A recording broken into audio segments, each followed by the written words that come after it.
A young woman who had just finished school and landed her first job traveled to another city for a work seminar. But she never made it there. The police got involved in the search, and soon they started uncovering one disturbing lead after another. They quickly realized that something truly horrifying might have happened to her. But solving the case turned out to be much more complicated than it seemed at first. It wasn't until nearly 3 decades later that they finally learned the truth. But the outcome was far from what they had expected. Barrett Lynn Beck was born on April 12, 1972, in the small town of Storytime, Wisconsin. It was a quiet, peaceful place where, as the locals said, nothing much ever happened, neither good nor bad. Life there was slow-paced, crime rates were low, and the town was a popular choice for families with kids. Barrett lived in Storytime with her parents and her younger brother. She went to the local school, had plenty of friends, and was well-liked because of her warm personality. One of her biggest passions was music. She played the violin in her school orchestra. In high school, Barrett started dating a boy named Kurt, and their relationship continued after they both graduated. By the summer of 1990, Barrett was 18 and thinking about her future. She planned to go to college, but hadn't settled on a career just yet. She was exploring different options, but one thing was certain: they all had something to do with music. In the meantime, Barrett got herself a job to save up some money before college. She started working at the office of a pretty big company, and in July of that year, she was set to attend a 3-day seminar to learn how to work on computers. This was a big deal for Barrett. Just a few weeks out of high school, she now had to travel to another city called Appleton, hundreds of miles away from her home, all on her own. At first, Barrett's parents weren't too thrilled about the trip. They were naturally worried about their daughter traveling such a long distance alone and spending a few days in another city. But eventually they came around. They knew she was an adult now, and the seminar was an important part of her job. On the morning of July 17th, they gave her the family van, helped her pack for the trip, and saw her off as she hit the road. Barrett had promised to call her parents as soon as she checked into her hotel, but as the hours went by, there was still no word from her. Her parents, already nervous about the trip, grew even more worried, especially since the drive to the city should have only taken a couple of hours. By evening, they decided to call the hotel, only to find out that Barrett had never checked in. Desperate for answers, they started reaching out to her coworkers, friends, and anyone else who might have seen her that day. But no one had. Despite all this, her parents clung to hope. They thought maybe she changed her plans, checked into another hotel, or stayed with someone she knew. They decided to wait until morning, hoping for good news. But when the seminar started and Barrett didn't show up, they knew something was wrong, and decided it was time to call the police. The police department got involved, but initially they didn't do much. They just put out a notice with a description of her van. Barrett was an adult and there wasn't any clear evidence of foul playing, so they decided to hold off on launching a full-scale search and just wait. The day went by with no word from Barrett. She didn't contact her parents or show up at the seminar. The police also weren't able to locate her van, leaving everyone in limbo. The next day brought no developments either, until July 19th. That's when the police received a tip about a van matching the description parked near a supermarket in the small town of West Bend, about 65 miles from Barrett's home. Officers quickly confirmed that it was indeed her family's van and began examining it for clues. The van's doors were locked and there was no sign of Barrett inside or anywhere near. The first thing officers found was a receipt from a Walgreens located just across the street from the parking lot. The timestamp showed it was issued on July 17th, the day she disappeared. When police spoke with the employee, they confirmed that Barrett had stopped by around noon. She was alone, seemed in good spirits, and her behavior raised no concerns. However, some other findings in the van painted a more troubling picture. The radar detector and stereo were missing, suggesting a possible robbery. But this was just the beginning. The van's interior was littered with cigarette ash, a lot of it. Given that Barrett had never smoked, it was clear someone else had been in the van. And judging by the amount of ash, they'd spent a considerable amount of time there. Then there were her belongings. Almost everything Barrett had taken with her was still in the van. Her red shirt, The one she was wearing when she left home was on the floor, but part of it had been torn. The dress she'd planned to wear to the seminar was also there, along with her stockings, which had been tied into a knot. Even the shoes she'd worn when she left were still inside. One more detail stood out to investigators. Before Barrett's parents handed over the van, they recorded the mileage because her company had promised to cover her travel expenses. But when the police checked the odometer, they noticed an extra 461 miles. Considering it was only about 65 miles from her home to the parking lot, someone had driven the van much farther before leaving it there. Another clue pointing to someone else's presence in the van was the discovery of a couple of disposable coffee cups, one from McDonald's and the other from Burger King. Considering Barrett had likely driven only about 65 miles before something happened to her, detectives doubted she would have stopped at two different places for coffee. These details led investigators to suspect that Barrett might have been abducted or that someone had stolen her van. However, the second theory seemed unlikely. She had been out of contact for several days, and there was still no trace of her whereabouts. The police tried to piece together a timeline of Barrett's last known movements and reconstruct her route. They discovered that she didn't head out immediately after leaving home. Her first stop was to visit her boyfriend, Kurt. He told investigators that they talked for a while, discussed her upcoming trip and seminar, and then she left. Kurt said he hadn't heard from her since, and police found no evidence to suggest he was somehow involved in her disappearance. However, detectives did find something interesting. Kurt had given Barrett a fairly expensive ring, which she reportedly never took off. Yet, during the inspection of the van, the ring was found under one of the floor mats. Its placement suggested it had been intentionally hidden there because it seemed unlikely that it could have simply fallen off of her finger and ended up under the mat by accident. If the ring had been removed by an unknown perpetrator, it raised another question. Why would someone steal the radar detector and stereo but leave behind a valuable piece of jewelry? Meanwhile, forensic experts completed a thorough examination of Barrett's van and found dozens of fingerprints inside.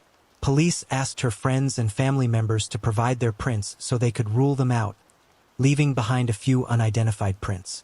These included fingerprints on a coffee cup, the inside of one of the windows, and on the boxes of cosmetics Barrett had purchased at Walgreens. But without a suspect to compare them to, these prints didn't help move the case forward. While the police continued to look for new leads, Barrett's family organized an extensive search effort. They brought in over 100 volunteers, gave interviews to local news stations, and combed through hundreds of miles along the route Barrett was supposed to take. On top of that, they raised $75,000 as a reward for any information about her whereabouts. Over the following weeks, detectives received several tips, but none of them led to a breakthrough in the case. This went on for over a month until August 22nd, when the police received a call. A local farmer was driving down a rural road about 18 miles from where Barrett's van had been found. He noticed something unusual in a ditch along the side of the road and decided to take a closer look.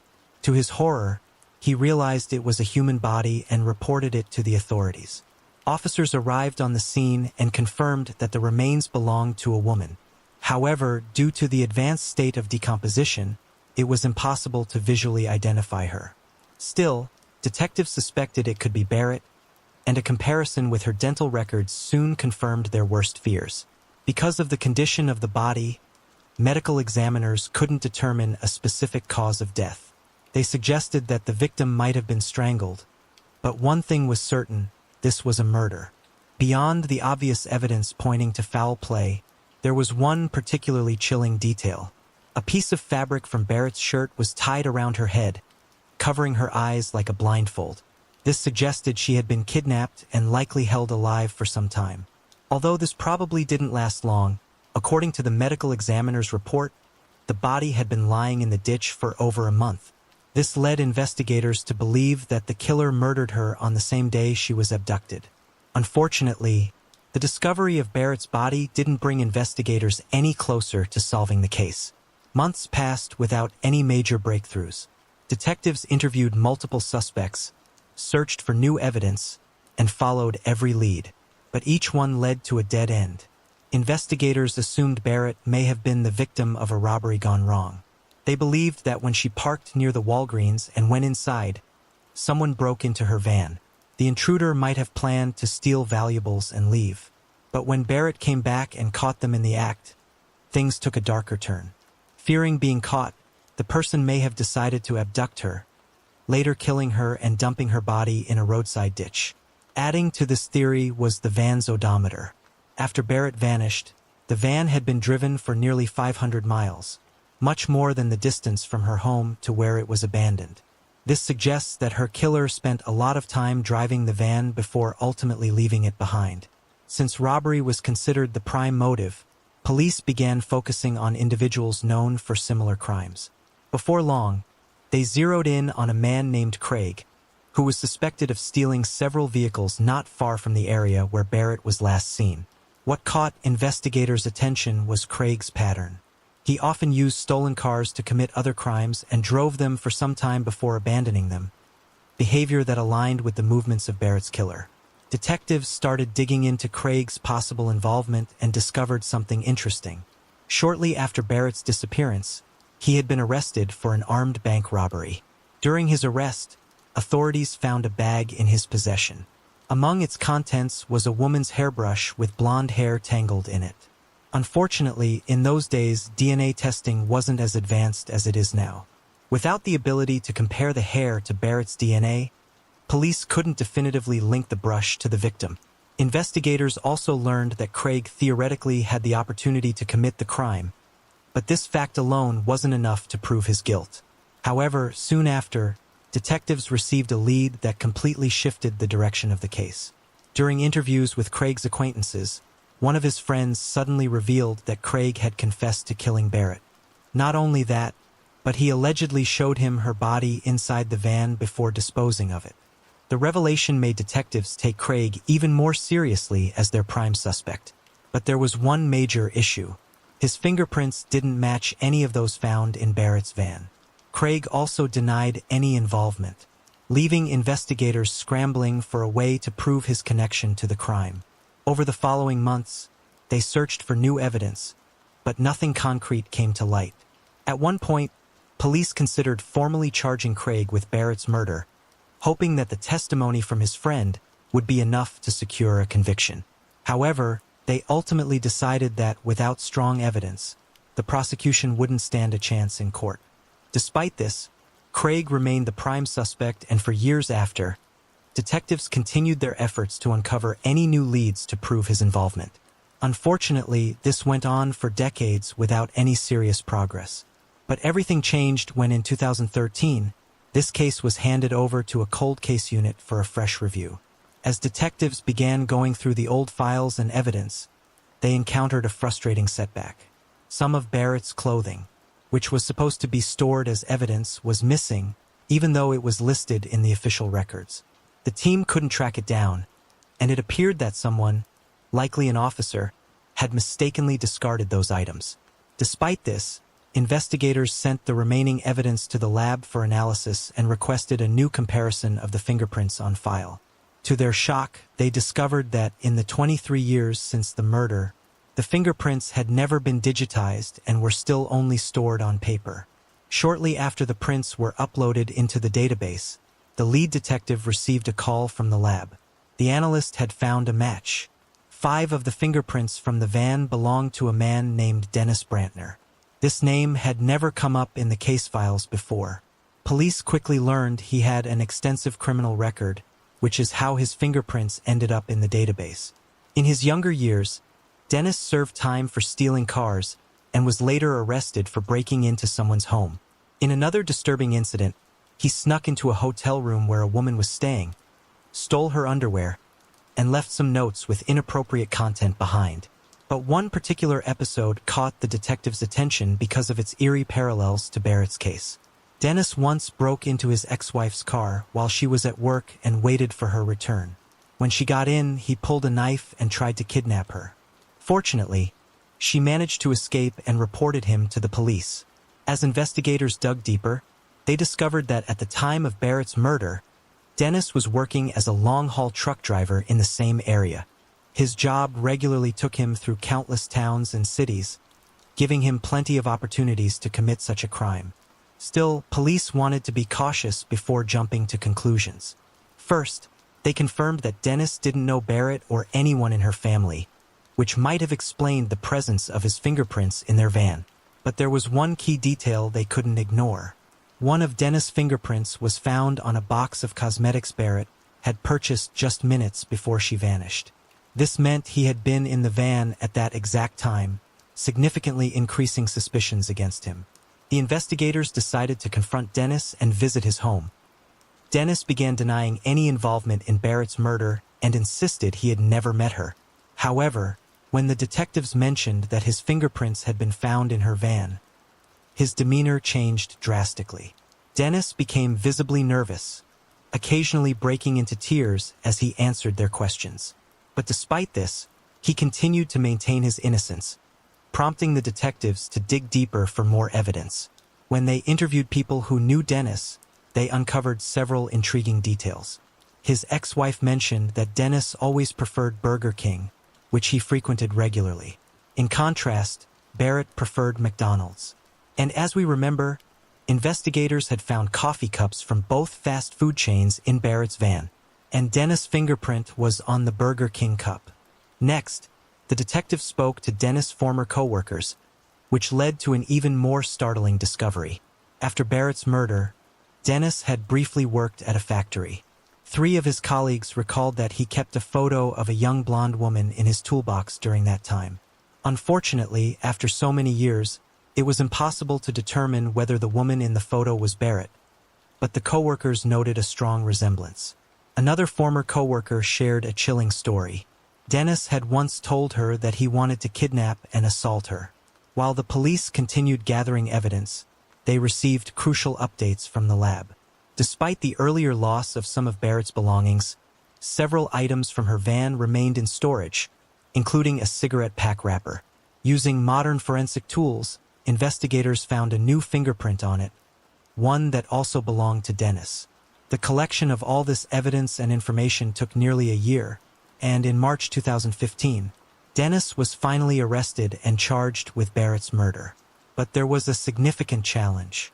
While Dennis' fingerprints were found in the victim's vehicle, the prosecution feared this might not be enough for a conviction. By 2015, public perception had shifted to view DNA evidence as the gold standard in criminal cases. Unlike DNA, fingerprints did not establish a direct link to the murder itself. For instance, it was possible Dennis had been in the van under some other circumstances, leaving room for doubt about his involvement in the murder. Despite extensive forensic efforts, they couldn't find DNA samples linking Dennis to Barrett, her belongings, or her vehicle. Still, the case was brought to trial, which began in the summer of 2016. During the trial, Dennis' defense lawyer capitalized on the lack of conclusive evidence, arguing that fingerprints alone did not definitively prove his guilt. Eventually, this argument raised enough doubt among the jurors that they were unable to reach a unanimous verdict, and the process ended in a mistrial. Despite this setback, the prosecution quickly announced their intention to prepare for a retrial. For Barrett's family, the situation was agonizing. For 26 years, they had no idea what had happened to her, and now they had to watch as the man police firmly believes was responsible for her murder escape punishment. The second trial was scheduled for early 2018, but it came with its own set of challenges. The prosecution argued that Dennis attacked Barrett with the intent to assault her before murdering her, but proving his intentions beyond a reasonable doubt was even more difficult. The severity of his potential sentence depended directly on this argument, leaving the prosecution in a precarious position. If they failed to convince the jury of his guilt, Dennis could not be tried for the crime again and might walk free. After lengthy deliberations and consultations with Barrett's family, the prosecution reached a painful compromise. They decided to offer Dennis a plea deal. He would plead guilty to second-degree manslaughter.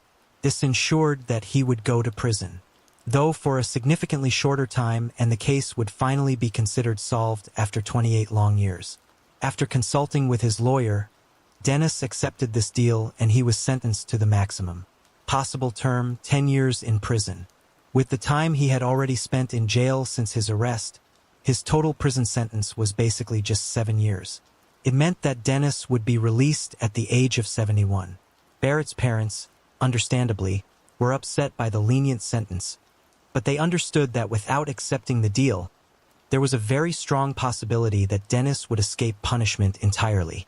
For this reason, they reluctantly supported the plea agreement, fearing they might lose the only chance to achieve at least some justice. In memory of their daughter, her parents established a scholarship at her high school, awarded for excellence in music, which exists to this day. It is also worth noting that, decades later, police managed to disprove the testimony against Craig, the first suspect in the case. As we recall, one of his acquaintances claimed that Craig had shown him Barrett's body in her van, but this turned out to be a lie. It turns out this person had a personal issue with Craig and had used information he overheard from the police to frame him.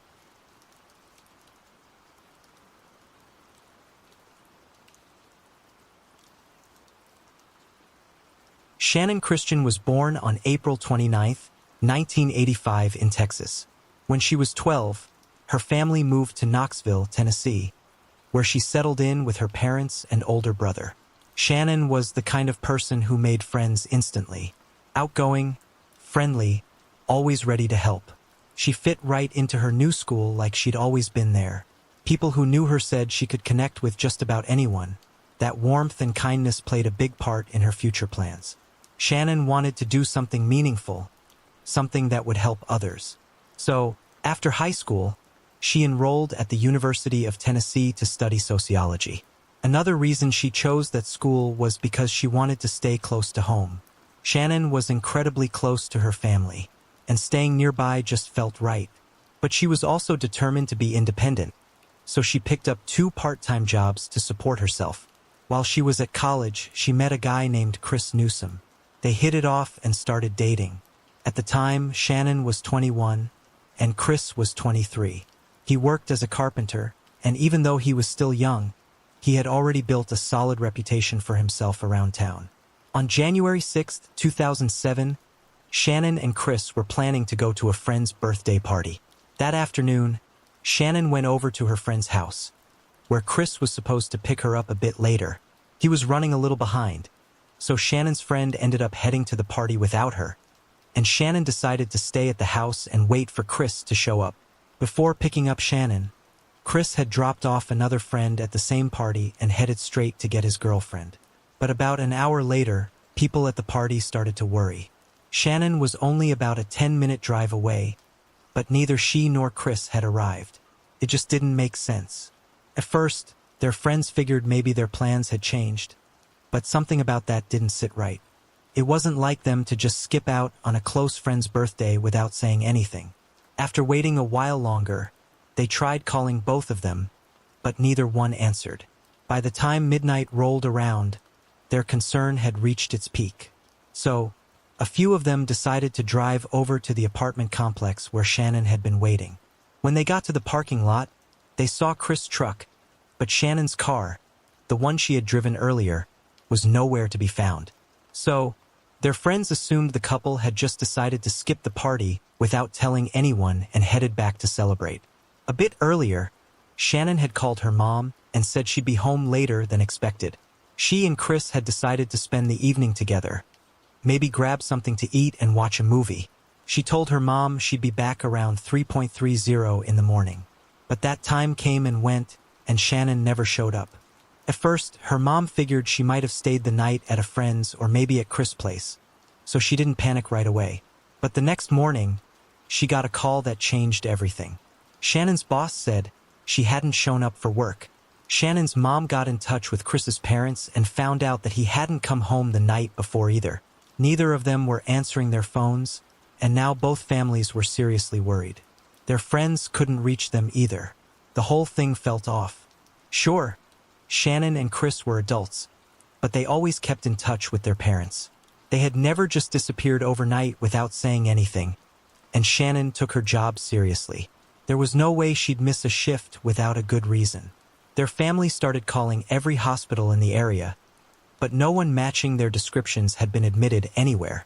So, they turned to the police for help, but the local department refused to open a case, saying that since both Shannon and Chris were adults, the families would have to wait 24 hours before filing a missing persons report.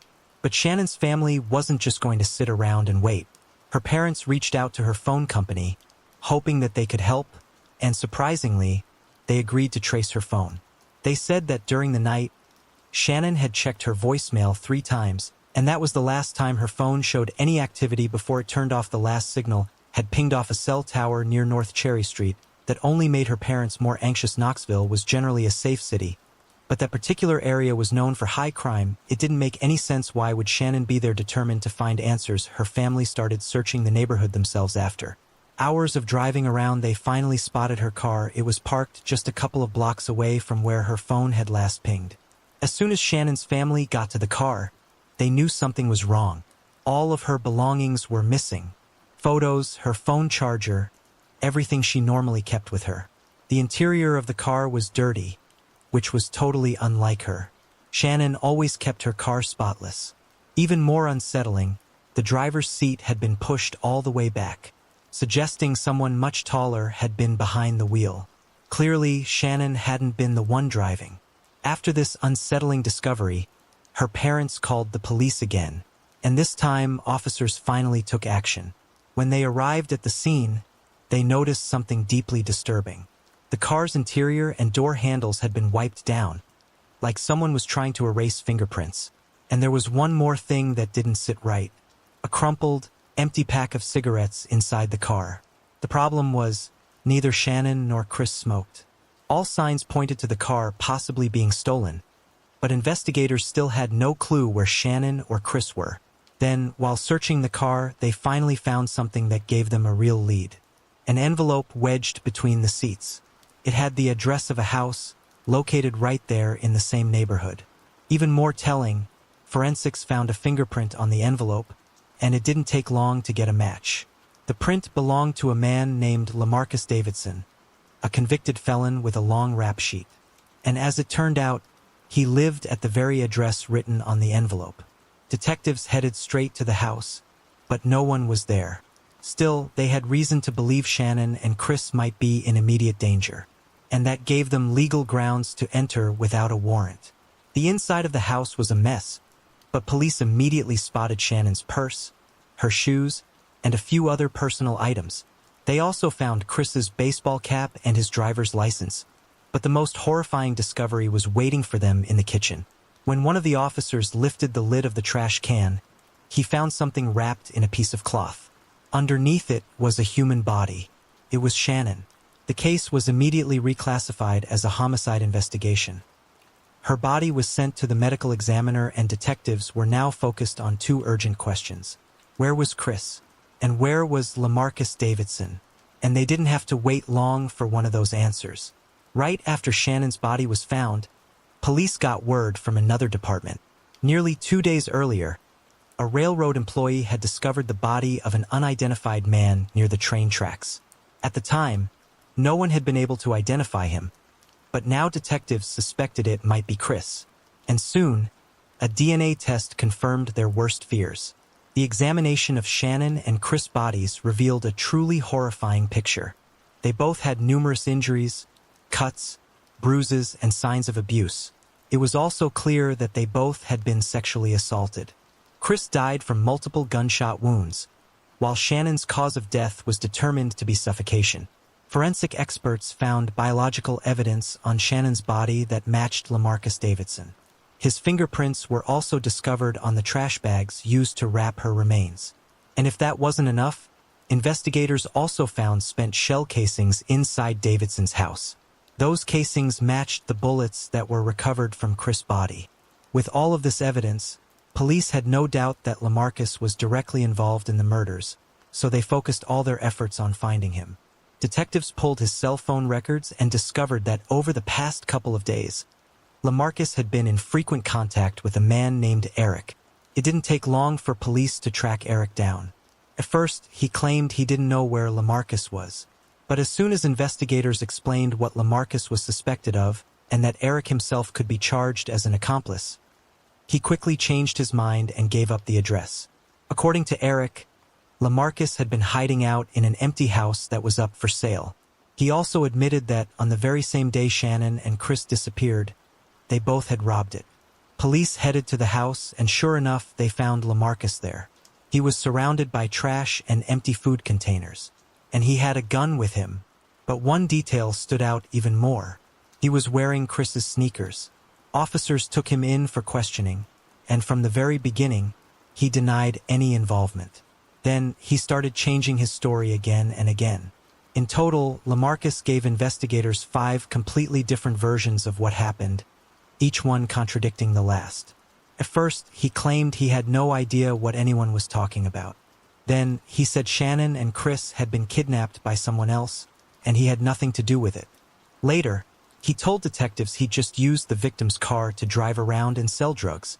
In the end, LaMarcus never confessed, but he did give police a few useful pieces of information.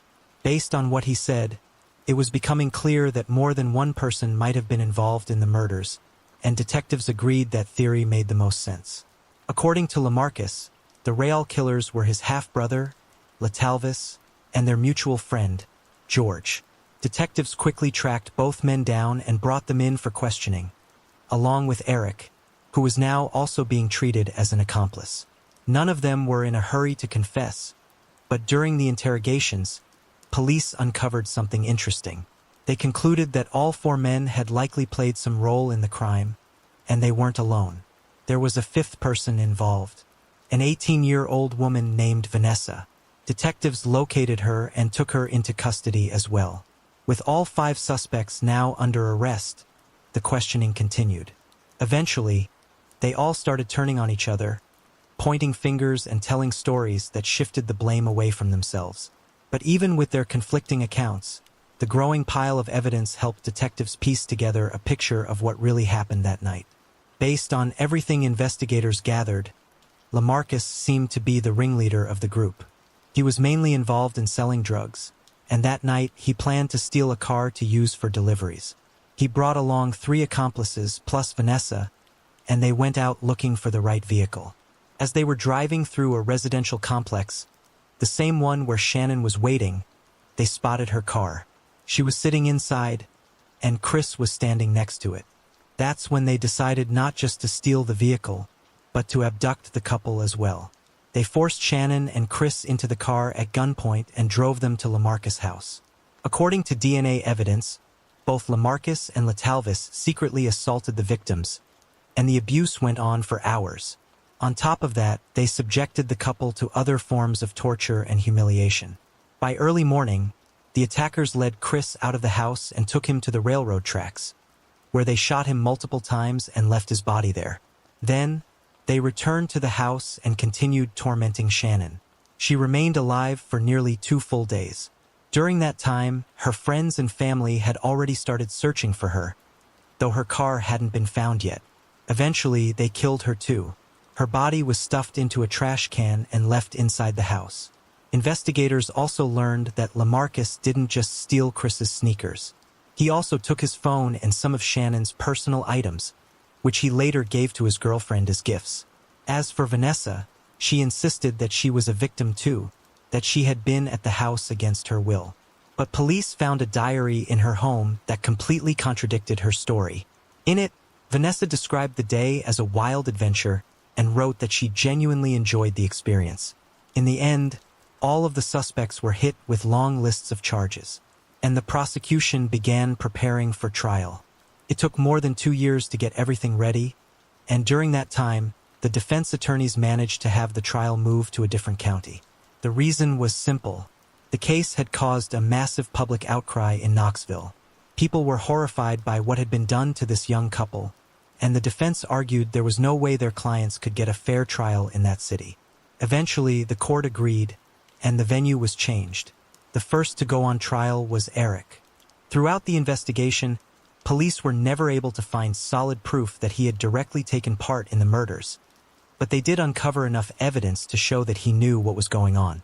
In the end, he received the maximum sentence for the charges against him, 18 years in prison. Next came the trials of LaMarcus, Retellings, and George. In a desperate attempt to defend them, their attorney claimed that Shannon and Chris had willingly participated in the horrific abuse they were subjected to. The jury, of course, didn't buy that ridiculous story for a second, and all three men were found guilty. Lamarcus was sentenced to death, while Retellings and George received life in prison. Vanessa's case was a bit more complicated. At first, she had been granted immunity in exchange for testifying against the others, but the court later ruled that her immunity only applied to the carjacking charges, not to the charges related to the murder and sexual assault. So, Vanessa did end up facing trial, and eventually she was convicted and sentenced to 53 years in prison. In the end, all those responsible were brought to justice. But not long after the verdicts were handed down, the case took a surprising turn. In 2011, the judge who had presided over all 5 trials resigned amidst a scandal. It came to light that he had been having an affair with a court employee, and had also been buying illegal drugs from criminals. Because of this, a higher court decided to review several of the sentences he had issued, including those of Lamarcus, Vanessa, George, and Retellings. The news sparked outrage, and understandably so. In the end, prosecutors were able to successfully challenge the decisions involving Lamarcus and Retellings, meaning their original sentences stood. But the other two, Vanessa and George, were granted new trials. Vanessa was once again found guilty of the same charges, but this time she received a reduced sentence of 35 years instead of 53. George also got a lighter sentence, which made him eligible for parole after serving 51 years. Still, the retrials of Vanessa and George ended up having consequences in the other direction too. During those new proceedings, the prosecution gathered a significant amount of new evidence that suggested Eric had, in fact, taken an active part in the abuse and murders. In 2019, he was hit with new charges. This time, he was sentenced to life in prison, plus an additional 90 years. Considering that his original sentence was just 18 years, this new ruling all but erased any chance he had of ever being released. Vanessa, on the other hand, became eligible for parole after serving just 7 years. But so far, all of her requests have been denied, and she remains behind bars. In the end, despite all the setbacks, those responsible for the murders of Shannon and Chris were held accountable and received serious prison time, though many still believe every one of them deserved the death penalty. This crime didn't just shake Knoxville. It sent shockwaves across the entire country. People struggled to comprehend how anyone could be capable of something so cruel and inhuman. The house where it all happened was eventually bought by a local company. It was torn down, and in its place, a memorial was built to honor Shannon and Chris. The University of Tennessee also established scholarships in their names, ones that are still active today. And finally, it's worth noting that Lamarcus' death sentence has yet to be carried out. Nearly 20 years after the murders, he's still sitting on death row.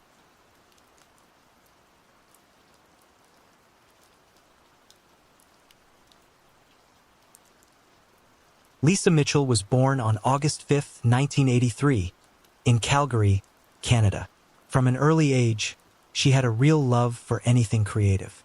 When she was just 4, she got into drawing, and that passion stuck with her as she got older. In high school, she also discovered a love for music and even started a band with a few of her friends. After graduation, Lisa decided to hold off on college. She needed to work and support herself, so she bounced between a few part-time jobs. While working at a restaurant, she met a man named Alan. The two started dating, and a few years later, they had 2 kids, a boy and a girl. Eventually, they moved into their own home in a quiet neighborhood and focused on raising their family. This went on until October 2012. On the 27th, Lisa, who was 29 at the time, headed to her evening shift at a hotel where she worked alongside her mom. That night, the hotel was hosting a Halloween-themed party, and Lisa and her mom had a great time working the event together. After her shift, Lisa decided to spend the night at her mom's place, since the drive back to her own house was pretty long. The next morning, they chatted about the party and talked over their plans for the week, when suddenly, Lisa's phone rang. After a quick call, she told her mom she had to head home right away. She said goodbye, got in her car, and left. Her mom thought it was a little odd, but didn't dwell on it at the time. However, over the next few days, that feeling of unease started to grow, because Lisa never called her back. and that just wasn't like her. Lisa usually checked in with her mom a few times a week, no matter what.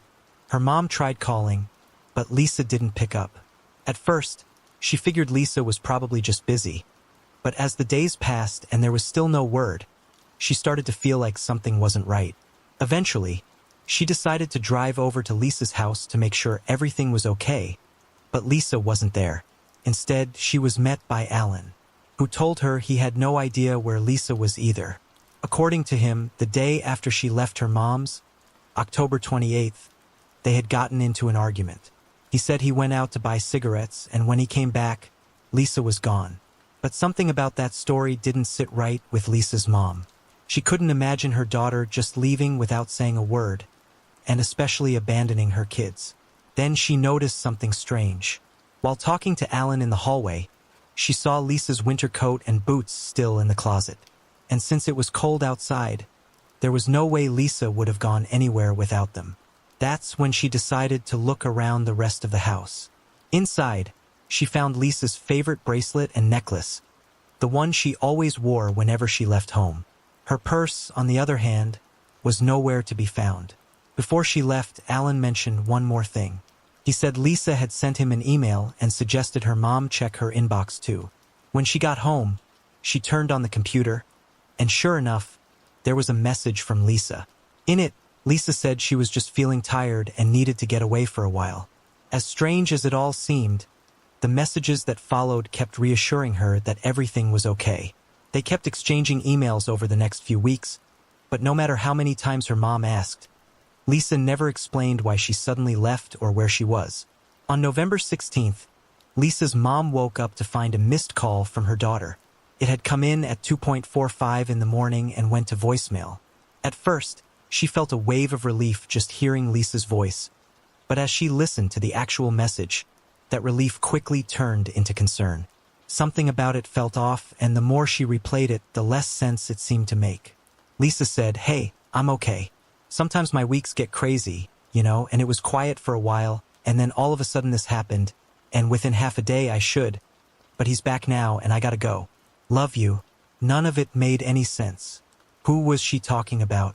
What had happened? The message only raised more questions. That's when Lisa's mom realized she couldn't just wait around any longer. She decided it was time to go to the police.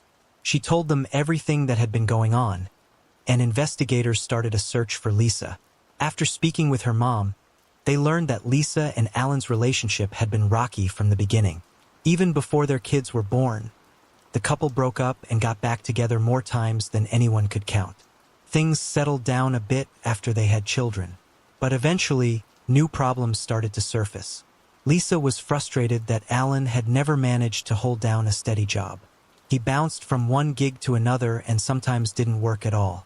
That left Lisa to support the family on her own, juggling 2 full-time jobs while also raising the kids. It all started to wear on her, and Lisa had begun thinking about ending the relationship. But in the end, she stayed for the sake of the children. When detectives brought Alan in for questioning, he admitted their relationship had been troubled. He said that in recent years, he and Lisa had agreed to stay together only for the sake of their kids. According to him, Lisa had been seeing other men from time to time, and he claimed he was fully aware of it. As for her disappearance, Alan said he had no idea where she might have gone. He added that he wasn't all that surprised she decided to leave. But what he couldn't understand was how she could just walk away and leave him alone with 2 kids. Police searched the house, but didn't find anything that pointed to what might have happened. Then, they checked Lisa's computer and found conversations with several men, which raised some eyebrows since those men lived in other cities. Investigators started to wonder if maybe Lisa had gone to stay with one of them. But when they contacted them, each of the men said the same thing. They hadn't seen Lisa.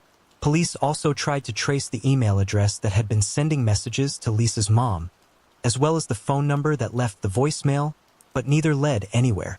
Over the following months, investigators kept searching for new leads and pushed Lisa's story out to the media, but there was still no sign of her. Lisa's mom eventually stopped receiving emails, and with each passing month, her hope of ever seeing her daughter again began to fade. Deep down, she suspected Alan might have had something to do with Lisa's disappearance, but every time she brought it up, police told her the same thing. There was no evidence linking him to the case. As for Alan, he continued raising the kids on his own and eventually landed a steady job with decent pay. He met a man who was opening a new car dealership, and the guy offered him a full-time position. Later on, that man's girlfriend started babysitting Alan's kids from time to time, which made things a little easier for him.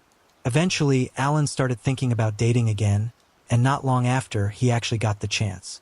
One day, as he was leaving work, a woman accidentally rear-ended his car. She'd lost control due to the weather and told him her company would cover the repairs. As a friendly gesture, she also gave him a pair of hockey tickets. They stayed in touch after that, and Alan started thinking about the possibility of building something more with her. This went on for about 2 years. It seemed like Alan was moving on with his life, and there were still no updates, no signs, and no messages from Lisa. In early December 2014, 2 years after Lisa's disappearance, Alan went on a work trip to another city with 2 of his coworkers. While he was there, he got a call from the police. A detective introduced himself and said he'd just been assigned to Lisa's case. He told Alan he believed Lisa was no longer alive and that they had a warrant to search his house again. In fact, they were already on their way. At that moment, Alan was sitting with his coworkers, and according to them, his face went completely pale during the call. After hanging up, he asked for a cigarette and said he needed to talk to them. Alan said that 2 years earlier, he and Lisa had gotten into yet another argument. He couldn't even remember what started it, only that it escalated quickly. According to him, Lisa grabbed a kitchen knife and started threatening him. She allegedly said she could send him to the hospital, then call the cops and claimed he attacked her first, and he'd end up in prison. Alan claimed that what happened next was a blur. Somehow, he managed to grab the knife from her, then pushed her to the floor and started choking her. When he realized she was dead, panic set in. He didn't know what to do, but in the end, he decided to bury her body underneath the house and make it look like she had simply left. After finishing his story, Alan turned to one of his coworkers for advice. He knew this man had gone through something somewhat similar in the past. The coworker had told Alan that he once crashed his car while driving drunk, and his friend who was in the car with him died. To avoid taking the blame, he had moved his friend's body into the driver's seat. So now Alan was looking to him for guidance. He started thinking through his options. He considered running away or trying to quickly hire a good lawyer who might be able to challenge the search warrant. At one point, he even floated the idea of going back to Calgary and burning the house down. But then he corrected himself, saying that a simple fire wouldn't be enough to destroy the evidence. He'd have to blow the whole place up. In the end, he realized he probably didn't have enough time to pull off any of those plans and decided that running was his best shot. His coworkers supported this idea and Alan started thinking about where he could go. But there was one thing he hadn't accounted for. He wouldn't get the chance to carry out any of his plans. You see, that phone call from the detective wasn't just a heads up about a search warrant. In reality, it was the final step in a long, carefully planned police operation that had been in the works for over a year, all aimed at getting Alan to confess. Back in 2013, the province of Alberta had updated its laws regarding missing persons, giving law enforcement more tools to conduct investigations. Around that time, Lisa's case was handed off to a different department, and they immediately put those new tools to use. One of their first moves was digging deeper into the phone activity tied to the voicemail Lisa had left her mom. What they discovered was that the call came from a cheap, prepaid phone that had only been active for about a month after Lisa disappeared.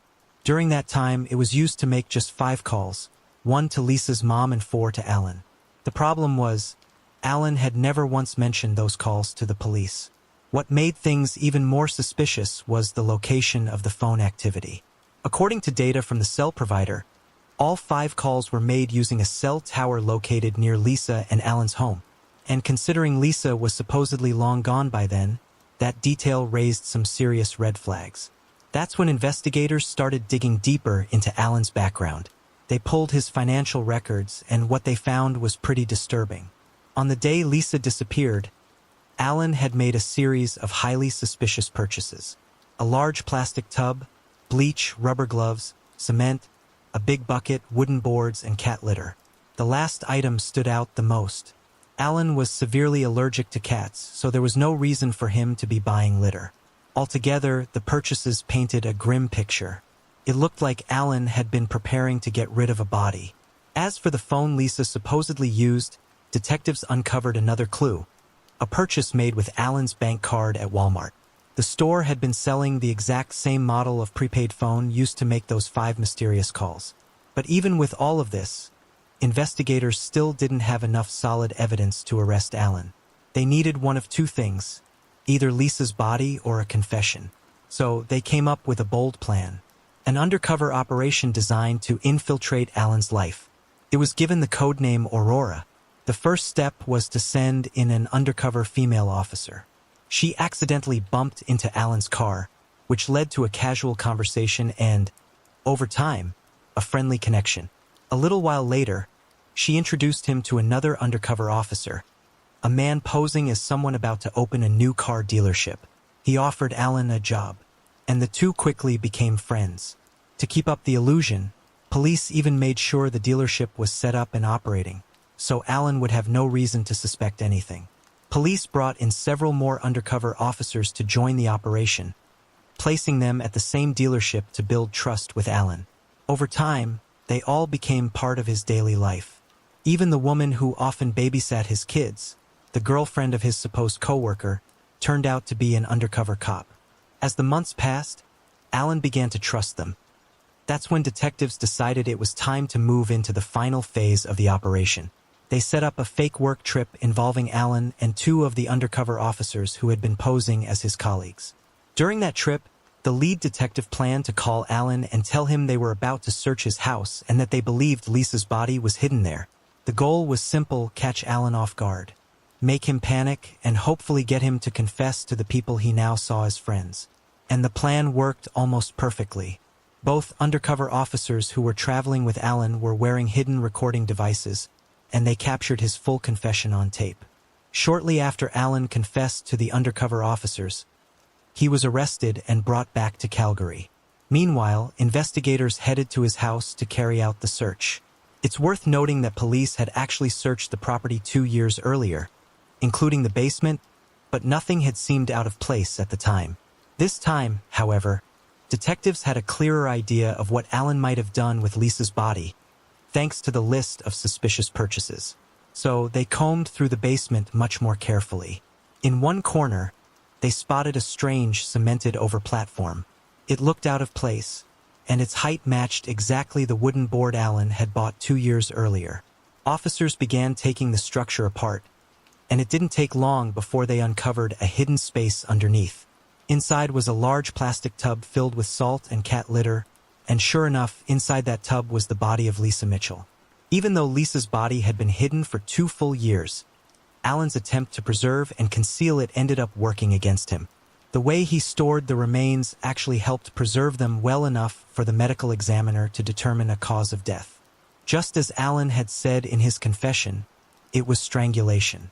And while police now had everything they needed to formally charge him, they also uncovered something else. When they went through Alan's computer, they found a series of internet searches made shortly after Lisa's death.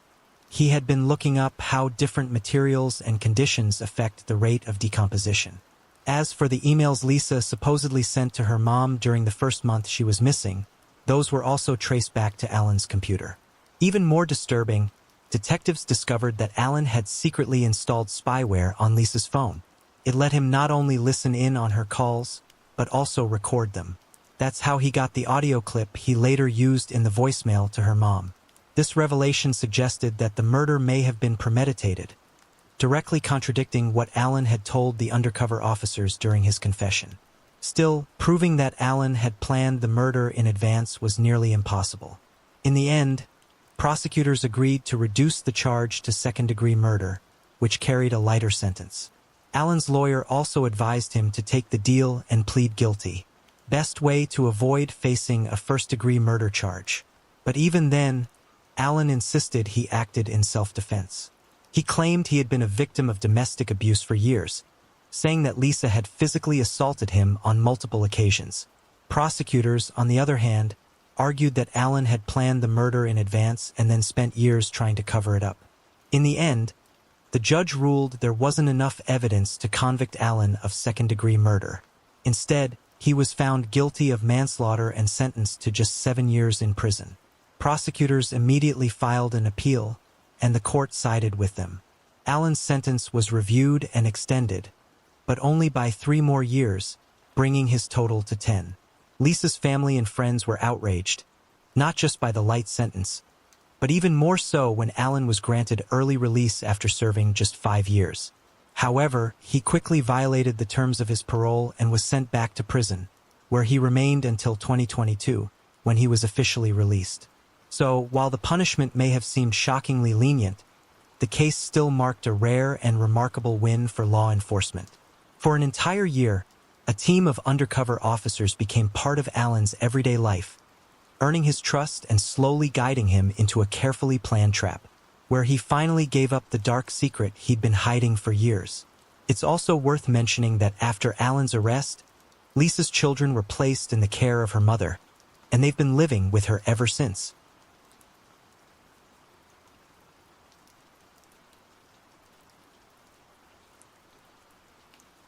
The case of a girl who went to her Sunday school and disappeared without a trace. The police and hundreds of volunteers searched everywhere but couldn't find the girl. This mystery remained unsolved for a whopping 48 years until an unexpected twist helped reveal the shocking truth.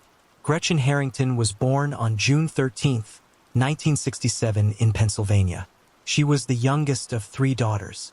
Soon after her birth, the family moved to the small town of Brummel. Her father, who was a pastor, got a job at the local church. Gretchen immediately loved this town. She spent a lot of time outdoors with her sisters and new friends. Brummel was a safe place, so parents weren't afraid to let their children play outside until dark. With its rich nature and close-knit community, this place was more like a paradise for kids. Raised in a religious family, Gretchen spent a lot of time at her father's church. She also excelled in Sunday school, always getting top grades. On the morning of August 15, 1975, when Gretchen was 8 years old, her family eagerly awaited the arrival of her mother and newborn sister from the hospital.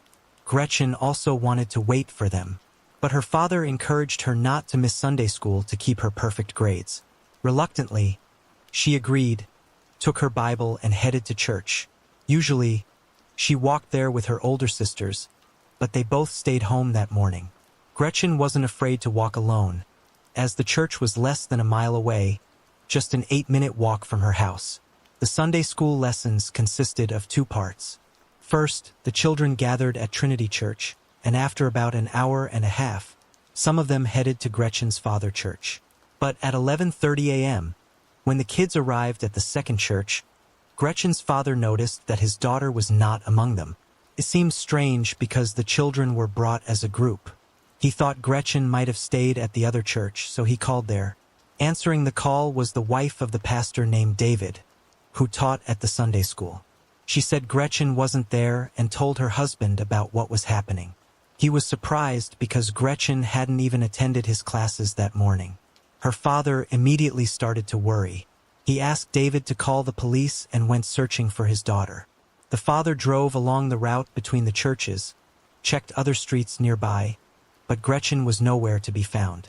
He also reached out to her friend's parents, hoping she might have decided to spend time with some of them, but they were all either at church or home. Gretchen's best friend, David's daughter, also hadn't seen her all day. The police immediately began searching. As news of Gretchen's disappearance spread through the town, hundreds of volunteers quickly joined in. Practically all the locals knew Gretchen's father as they regularly attended his church, so they all wanted to help.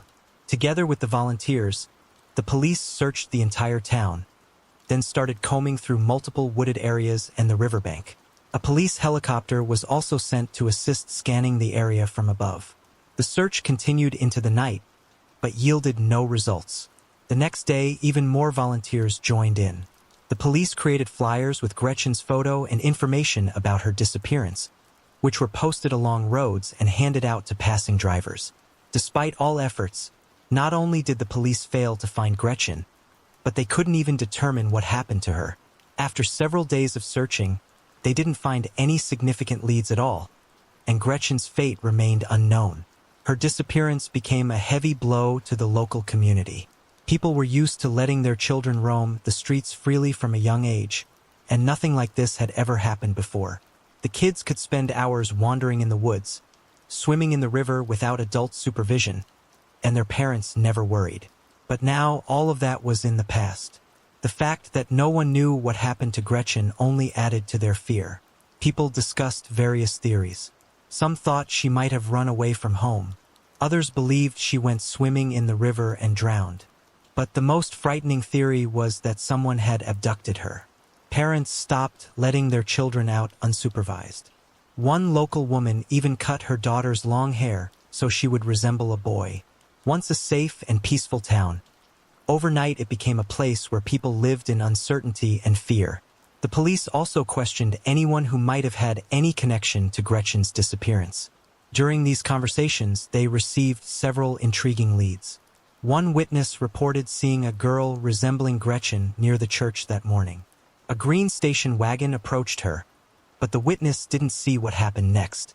Another person shared a similar story, but this time they said a white Cadillac approached the girl.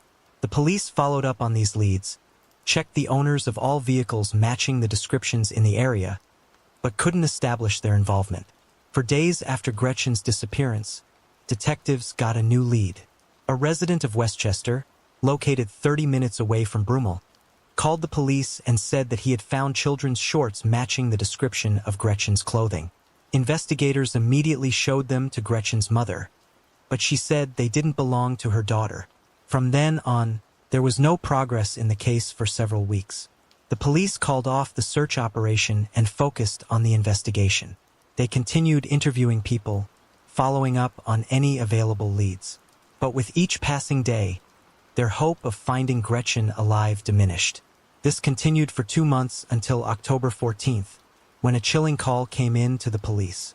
A man went for a jog in a large national park, about a 20-minute drive from Brummel. There, he noticed something strange in the bushes. At first, he didn't realize what it was, but when he came closer, he suddenly realized it was a human body. He immediately ran to the park rangers to inform them of the discovery, and they called the police. Officers quickly realized the remains were those of a child, but due to the extent of decomposition, identifying the child was extremely challenging. Detectives assumed it might be Gretchen, so they showed her parents photos of the clothing, which had been left carefully folded next to the remains. Gretchen's mother immediately confirmed they belonged to her daughter because she had made those clothes herself. Soon, forensic experts confirmed it was indeed Gretchen by matching the remains with her dental records. They also determined that the cause of death was multiple severe blows to the head, and the case was reclassified as a homicide.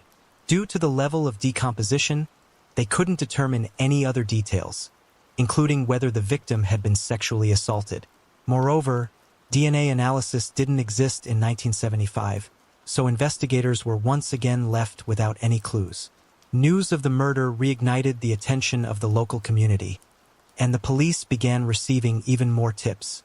People realized that a dangerous criminal could still be somewhere among them, so everyone wanted to see the perpetrator brought to justice as soon as possible. Investigators received dozens of tips about suspicious men spotted in the park area where Gretchen's body was found, but all these tips led to dead ends. They also checked everyone living within a few-mile radius who had a history of violent crimes, but this yielded no results either. Several months after the discovery of the body, the case completely stalled and there were no developments since then. Over the following years, the investigation was reopened from time to time. Detectives reviewed all available tips and leads, but each time it ended nowhere. The main problem was that detectives had no evidence at all. Even when the police began using DNA analysis, it didn't help in this particular case because no foreign samples were found on Gretchen's remains or her clothing. As a result, the case remained unsolved for many decades. It was occasionally mentioned in newspapers and featured on TV, but only in recent years did Gretchen's murder once again reignite wide public attention. Two journalists, Joanna and Mike, decided to write a book about the crime. They worked on it for several years, gathering all available information piece by piece and trying to uncover new facts. Both journalists grew up in Brummel and were roughly the same age as Gretchen at the time of her murder. Who was only 9 at the time, remembered it pretty well because it not only impacted her life, but also the entire town. After Gretchen's disappearance, children could no longer roam the streets or leave home unsupervised. They all feared that the perpetrator might strike again, and this fear haunted them for many years. Even young children couldn't help but feel how their lives had suddenly changed, so they all remembered Gretchen's murder throughout the years. To write the book, Joanna and Mike secured access to the case documents and spoke with many individuals involved in the case. They carefully pieced together the events of those days, detailing the entire story. This book was released in 2022 and immediately attracted significant attention to the case. However, its major impact came months later when a woman contacted the police to discuss Gretchen's case. She met with the leading detective to tell her story.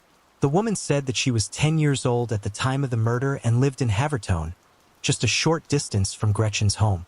She was friends with Gretchen and her older sisters, as well as numerous other kids in the area. She often slept over at her friends' houses. And one night, something horrifying happened. While she was staying at the house of 2 sisters, she woke up in the middle of the night to someone touching her. When she opened her eyes, she saw their father in front of her, who quickly left the room. She was afraid to tell anyone about it and stayed in this house for another night. The same thing happened again. Her friend's father entered the bedroom and started touching her. The following morning, she finally told one of the sisters what had happened. To her surprise, she answered that it happened quite frequently. The girl also said that her father sometimes came to her sister at night. When she returned home, she told her parents everything. However, instead of going to the police, they simply prohibited her from visiting her friend's house anymore. And all of this happened just a week before Gretchen's disappearance. After telling her story, the woman finally disclosed the name of this man. It was David Zanstra, the same pastor who taught at the Sunday school. But that wasn't the end of her story. She also revealed that a month after Gretchen's disappearance, one of her friends was twice approached by a man who attempted to abduct her. The girl refused to get into his car and later told her friends that it was Zanstra who tried to lure her somewhere. To corroborate her statement, the woman showed detectives her personal diary from that time. On September 15, 1975, she wrote about her friend's plea to keep it a secret, fearing that David Zanstra might harm her. After receiving this information, the police immediately reopened the investigation. Upon reviewing the case materials, detectives uncovered several suspicious facts that indirectly implicated David. As we remember, it was he who reported Gretchen's disappearance to the police. The pastor provided investigators with a detailed description of her clothing: dark blue zip-up shorts with front studs and pockets without zippers or buttons. He also mentioned that she wore a white top with her hair in braids. At the same time, he claimed not to have seen Gretchen that day. This raised a reasonable question. How could he know what clothes she wore that morning? Especially since, after her body was found, David's descriptions were confirmed. She was wearing those exact clothes. The detectives also learned that the Sunday school classes started about 50 minutes late because Zanstra didn't show up at the church at the usual time. It meant that he would have had enough time to abduct Gretchen, murder her, dispose of her body in the park, and return to the church to begin his lessons. According to David's testimony, which he provided right after Gretchen's disappearance, he drove some of the children in his van to her father's church after the Sunday school classes. He insisted he didn't see Gretchen that morning and only noticed her absence when her father brought it to his attention. Another intriguing fact was that David, along with his wife and 3 children, moved to another state just a few months after the disappearance. The pastor also owned several vehicles, one of which was a green station wagon. As we recall, a witness told the police they saw a similar vehicle approaching a girl near the church on the day Gretchen disappeared. Piecing together all this information, the detectives decided to speak with the man. At that time, he was 83 years old and lived in Georgia, so they drove there. On July 17, 2023, they met with him at the police station and began questioning him. When Zanstra realized the detectives suspected him of murder, he began to deny everything, asking them what exactly they got against him. They told him they had the testimony of a woman he had touched during a sleepover at his house, as well as a story about him molesting his own daughters. Upon hearing this, David was stunned, and pretty soon his demeanor changed completely. Understanding that his dirty secrets were exposed, he stopped denying, and 48 years after the murder, he began to speak. According to his account, that morning he drove to Gretchen's father's church in his green American motor station wagon and saw the girl leaving her house. Waiting until there were no witnesses around, he approached her and offered her a ride. Without any hesitation, Gretchen got into his car. She knew David well because their families were friends, and she was also on her way to his Sunday school classes. But instead of taking her to the church, he drove her to a deserted park area, stopped the car, and told her to undress. Gretchen refused and said she wanted to go home. So Zanstra struck her several times on the head, causing her to lose consciousness. The pastor removed her clothes, satisfied himself, and then drove her to another park. Unable to find a pulse on her, he carried her body into the bushes and covered it with branches. After that, David drove back to the church to start his classes. Upon hearing his confession, the police arrested Zanstra for Gretchen's murder and extradited him to Pennsylvania. He was placed in jail awaiting trial, but for the police, this was just the beginning of a much deeper investigation. Considering that Zanstra had assaulted at least several girls, detectives strongly believed that there were likely other victims. The situation was worsened by the fact that the man worked as a pastor in many different cities and states for decades, so he could have committed numerous other crimes. Most of the time, he worked with children, and he was deeply respected in society, which could have allowed him to avoid any suspicions. But now, when the truth finally came out, detectives took his DNA sample and began searching for matches in other unsolved cases. They also looked into unsolved disappearances of girls in the cities where David had been working. Unfortunately, it didn't take long to find the first possible connection. Investigators quickly came across the disappearance of 4-year-old Amanda Campbell from California, which occurred in 1991. Like Gretchen, she walked out of her home in a quiet neighborhood and vanished without a trace. At the time, David Zanstra worked as a pastor in that same neighborhood. Right now, there is no evidence against him, but the police say this case has several striking similarities to Gretchen's abduction, and the pastor could be the same perpetrator. They are also continuing to investigate his possible involvement in other crimes. Considering that all of this is happening right now, we may learn a lot more in the coming months. As for the trial for the murder of Gretchen, it has not yet begun. It is possible that David's lawyers will want to prolong the process and advise him to retract his confession. In that case, the trial could drag on for years, and there are no guarantees that the man will live to see the verdict. Alright guys, share your thoughts on this story in the comments section, and don't forget to hit the like button and subscribe.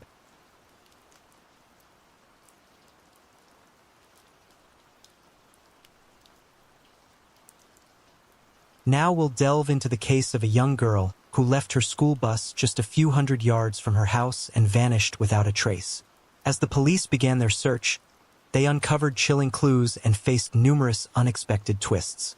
The search for answers spanned many years until detectives finally uncovered the truth about what happened to her. Angie Hausman was born on February 18, 1984 in St. Louis, Missouri. Her father left the family before she was born, and she never knew him.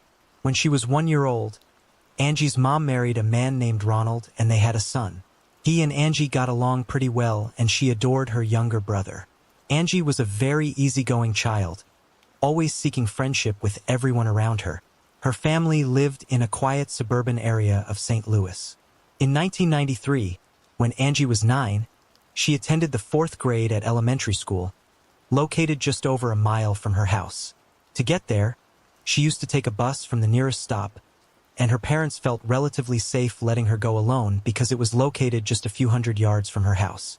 Usually, Angie walked to the bus stop with some neighborhood kids. After school, they were watched over by several parents along the road from their windows.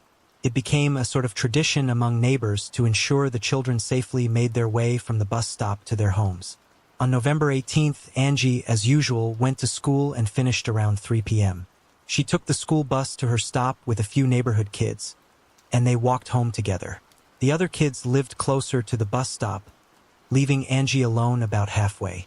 It was only a few minutes' walk, but time passed and Angie didn't show up. About half an hour later, Angie's parents started worrying. She often stopped to chat with the other kids, but it had never taken this long before. Her mom and stepdad decided to go outside and walk along the route from their house to the bus stop. They spoke with other kids from the same school who confirmed that Angie arrived with them and headed toward home. The parents also spoke with neighbors who usually kept an eye on the kids from their windows.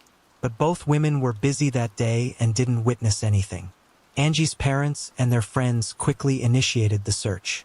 They began scouring the area along the route from the bus stop to Angie's home. This continued into the evening. And as darkness fell, Angie's parents decided to call the police. Officers immediately joined the search. Given the cold weather, it appeared unlikely that Angie would wander off on her own, prompting the police to initially explore worst-case scenarios. Adding to their heightened concern was another recent incident. Just 10 days prior, in a nearby area, an unknown perpetrator had nearly abducted an 11-year-old girl. He approached her as she got off the school bus and attempted to drag her into the bushes, but she managed to escape. Since the assailant was still at large, the police considered the possibility of his involvement in Angie's disappearance. Officers called in K-9 units and the dogs picked up Angie's scent near the bus stop. They tracked it roughly halfway to her house before abruptly losing it. This suggested that Angie may have gotten into a vehicle at that point, further indicating a potential abduction. The police also deployed helicopters with thermal sensors and searched the banks of a small stream near Angie's home, but they found neither the girl nor her belongings. Unfortunately, the first day of searching yielded no results. By morning, the police turned to the media and information about Angie's disappearance quickly spread across the city. In just one day, the police department received over 300 calls. To handle this influx of leads, they had to involve more than 20 new officers. Yet, all these leads did not help them find the girl. Detectives explored all possible scenarios and from the early days began scrutinizing Angie's stepdad. The man claimed no involvement in her disappearance and insisted he would never harm her. He agreed to a polygraph test and any other checks so that the police would stop wasting their time on him and focus on finding Angie. Investigators also located Angie's biological father, and here they discovered something weird.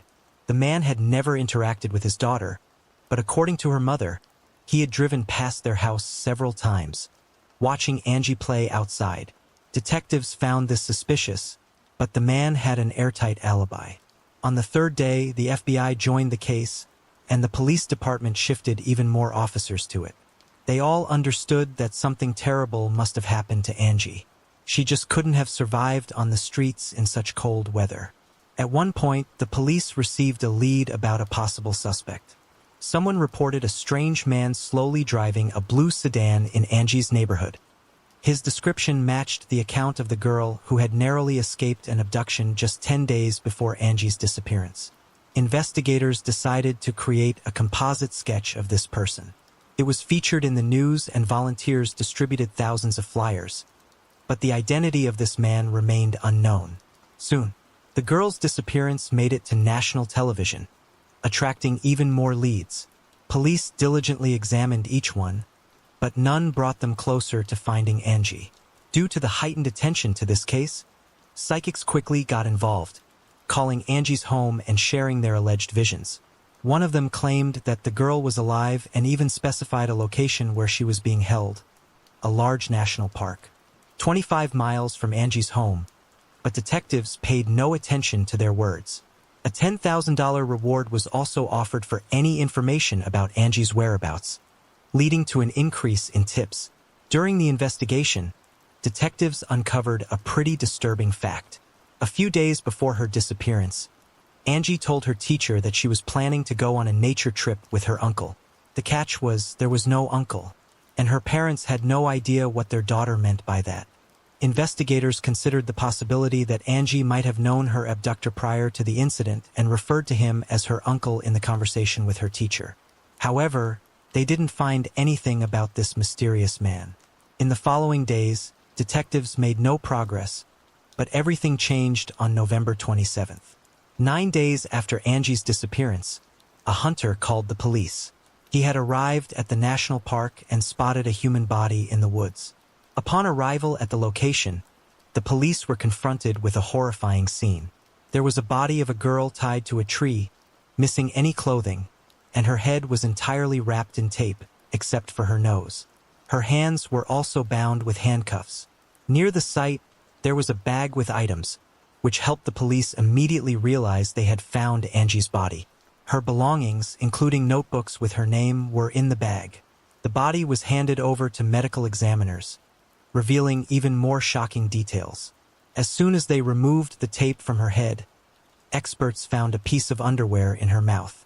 They also determined that the girl had died just a few hours before the discovery, meaning she had been kept alive for 9 days and then taken to this location where she froze to death. Near the site, there was a bag with items, which helped the police immediately realize they had found Angie's body. Her belongings, including notebooks with her name, were in the bag. The body was handed over to medical examiners, revealing even more shocking details. As soon as they removed the tape from her head, experts found a piece of underwear in her mouth. They also determined that the girl had died just a few hours before the discovery, meaning she had been kept alive for 9 days and then taken to this location where she froze to death. Experts had concluded that the victim had suffered numerous injuries and had been sexually assaulted. Forensic analysts carefully examined all items found at the crime scene and managed to find a fingerprint on the tape used to wrap Angie's head. They tried to find matches in the database and among several suspects, but it led to no leads. After the discovery of the body, the police dedicated even more resources to the investigation. Local residents were shocked by such cruelty and feared for their children, escorting them everywhere, meeting them at bus stops and not letting them out of their sight for a moment. Just a few days after Angie's discovery, their concerns heightened even further. On December 1st, a 10-year-old girl named Casey disappeared. She lived in another town, only 10 miles from Angie's house. Casey had asked her mother if she could visit her friends who lived just a few hundred yards away, but she had never reached their house. Casey vanished on the way and the police couldn't locate her. Detectives began to fear that they might have a serial killer on their hands. They didn't rule out the possibility that the same person was behind both abductions, but they had no evidence supporting this theory. 10 days later, Casey's body was found in St. Louis and she was wrapped in 2 bedsheets and covered with a pink curtain, with the cause of death being multiple severe blows to the head. Detectives couldn't find any clues that would lead them to the killer. Moreover, they started to doubt that the same person who killed Casey was responsible for Angie's death. The nature of these crimes was noticeably different, leading them to consider the possibility of dealing with 2 different murderers. In the same month, detectives identified the man who had attempted to abduct a girl a few days before Angie's disappearance. He turned out to be 37-year-old Gary, who often came to St. Louis for work.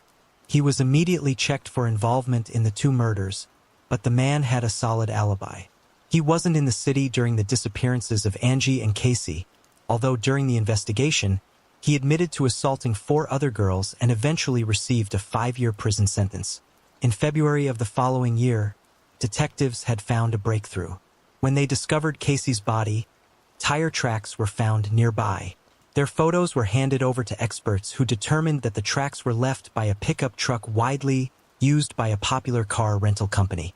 Armed with this information, detectives interviewed residents in Casey's neighborhood, asking if anyone had seen a pickup from this company.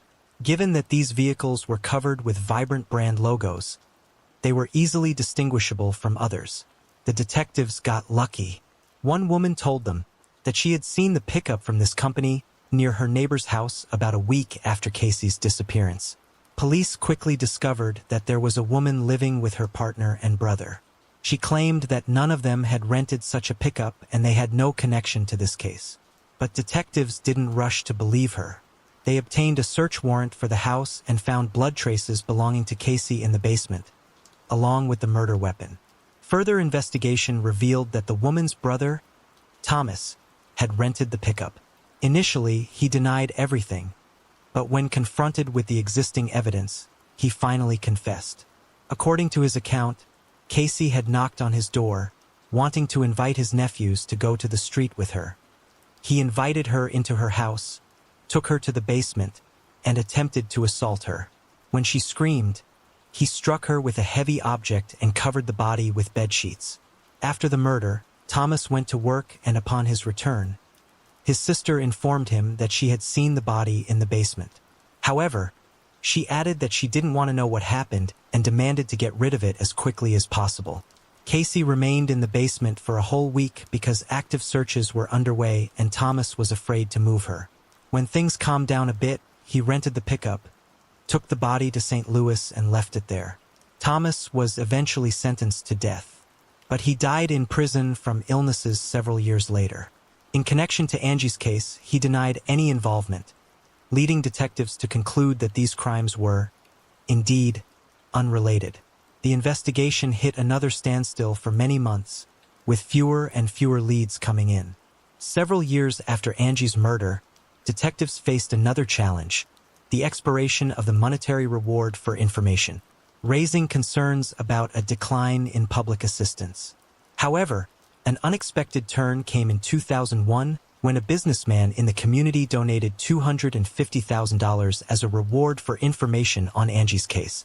This generous amount of money, one of the largest at the time, led to a massive influx of tips for the police. But unfortunately, all of these leads proved to be dead ends. This continued until 2001, when detectives received a call from prison. Inmate named Corey Fox confessed to over 10 murders, including Angie Hausman's. Detectives rushed to speak with him, and Fox recounted how he and his friend abducted her from the street, keeping her captive in his house for several days. Initially, the criminals planned to demand a ransom, but concerns about potential identification led them to choose murder. To the surprise of detectives, Fox provided many accurate details, such as tying her to a tree, even specifying that his accomplice was using her underwear as a gag. However, discrepancies arose when questioned about how they restrained her hands. Fox claimed they used plastic handcuffs, whereas in reality, they used iron ones. Detectives also found out that Fox couldn't have committed some of the murders he confessed to.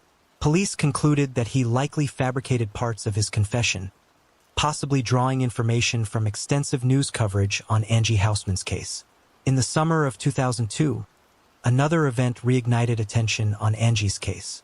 In a different area of St. Louis, an unknown man abducted a 6-year-old girl from her home and killed her.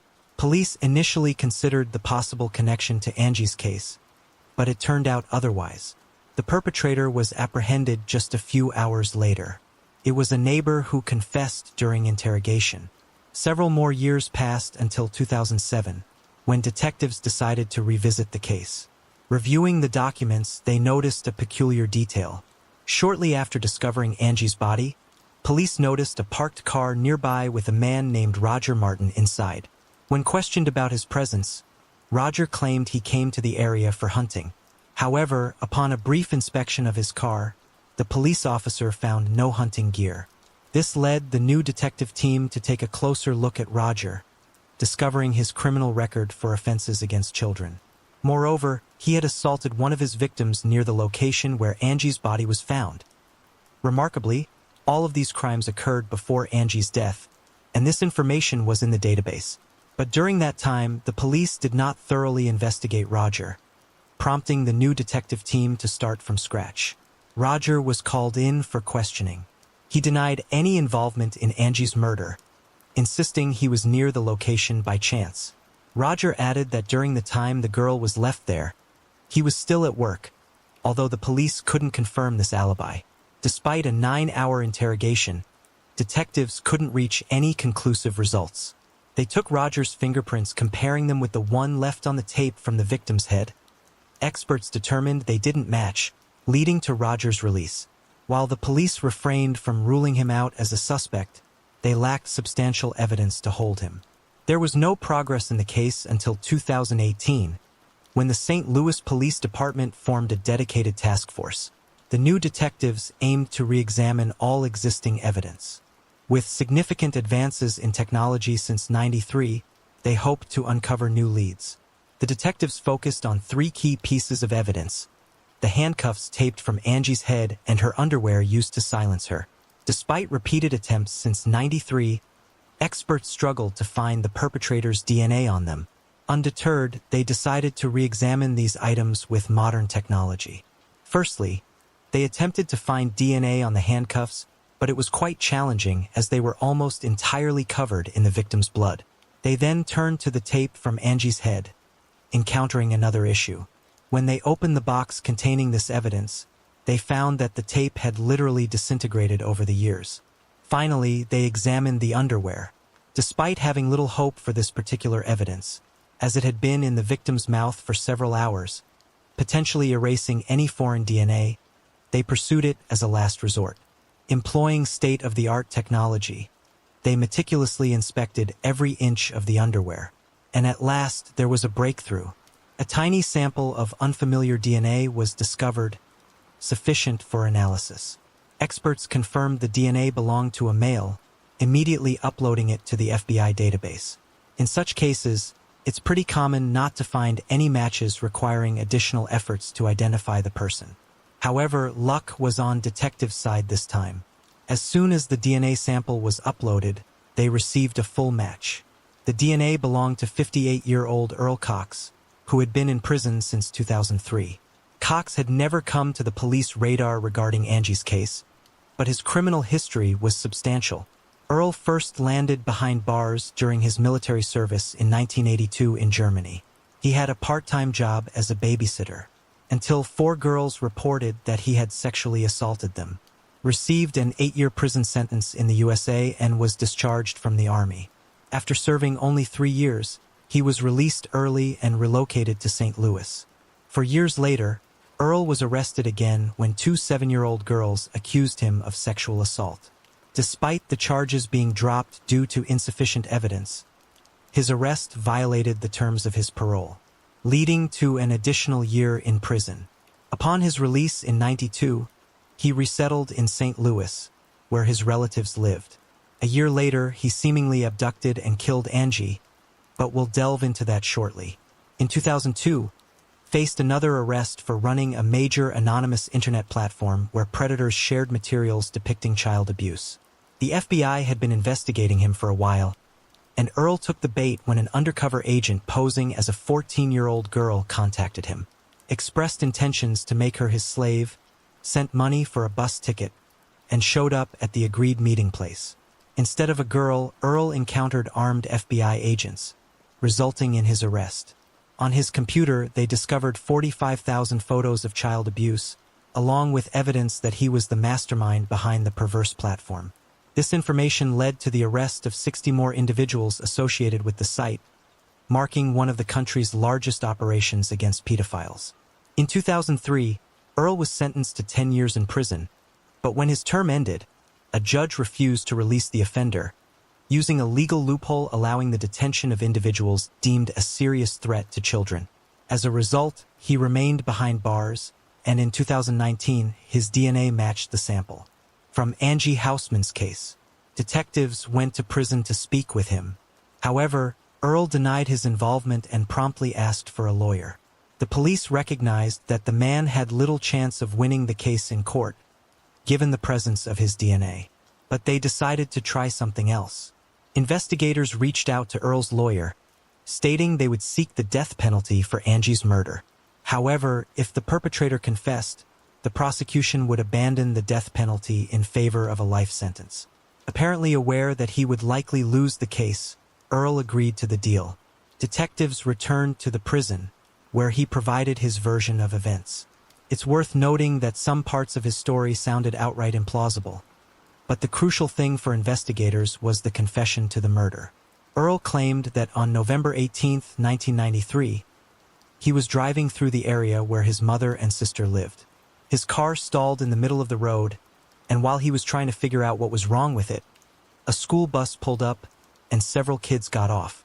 They all went into their houses, except for one girl, Angie. According to Earl, when she approached him, they had a brief chat, and he noticed she looked freezing.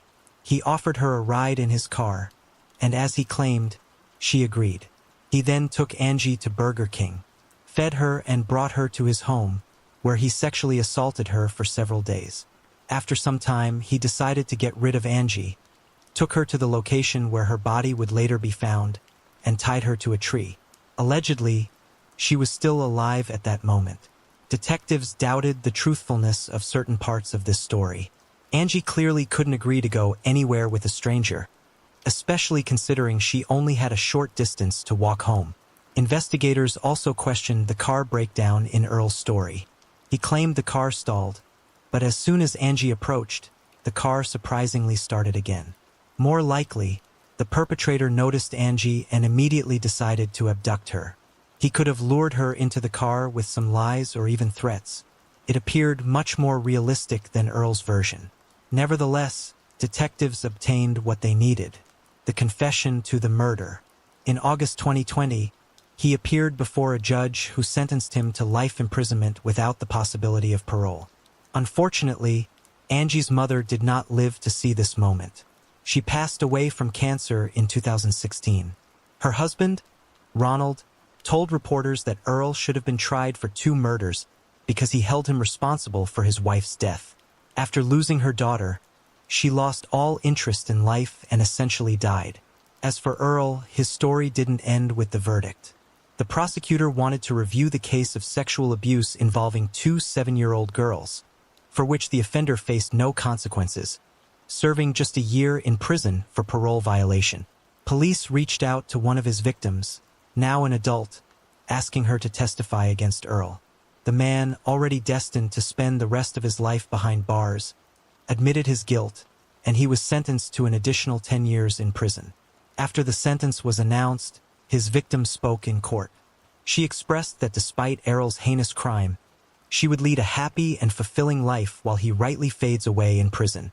Alright guys, share your thoughts on this story in the comments section and don't forget to hit the like button and subscribe.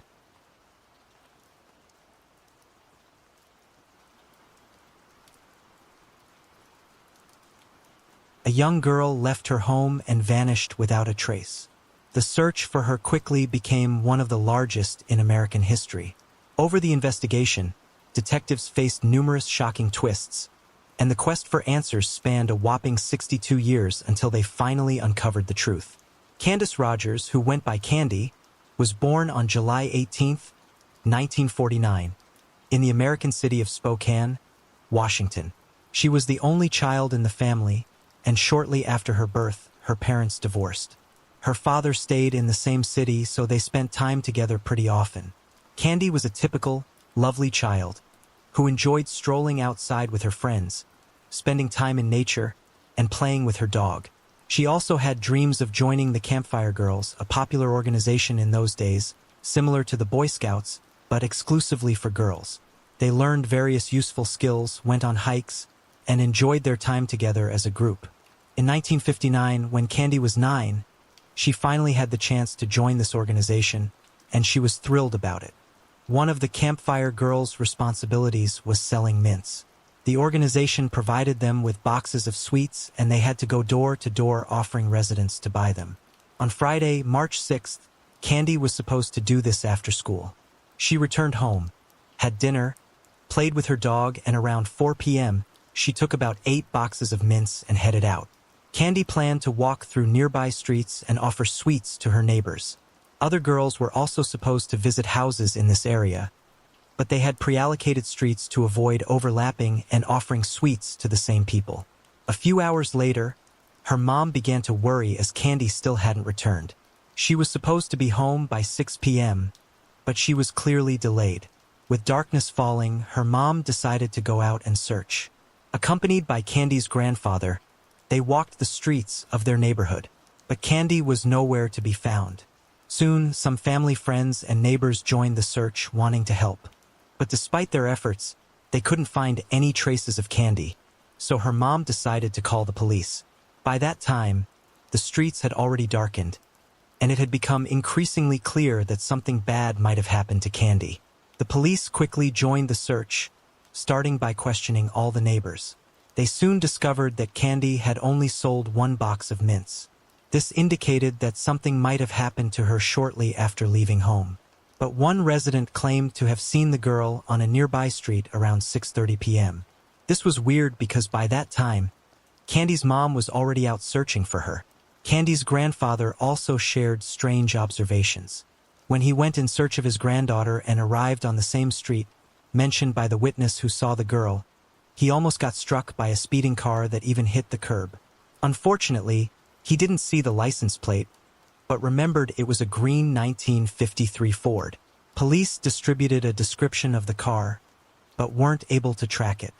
Around 9 p.m., they discovered several mint boxes strewn along the road near a bridge. It was clear that these boxes belonged to Candy, heightening the overall concern. The police focused their search in this area, combing both riverbanks along with a small wooded zone on either side. They scoured the area all night but couldn't locate Candy. By morning, news of Candy's disappearance spread through local newspapers and soon, statewide media started covering the case.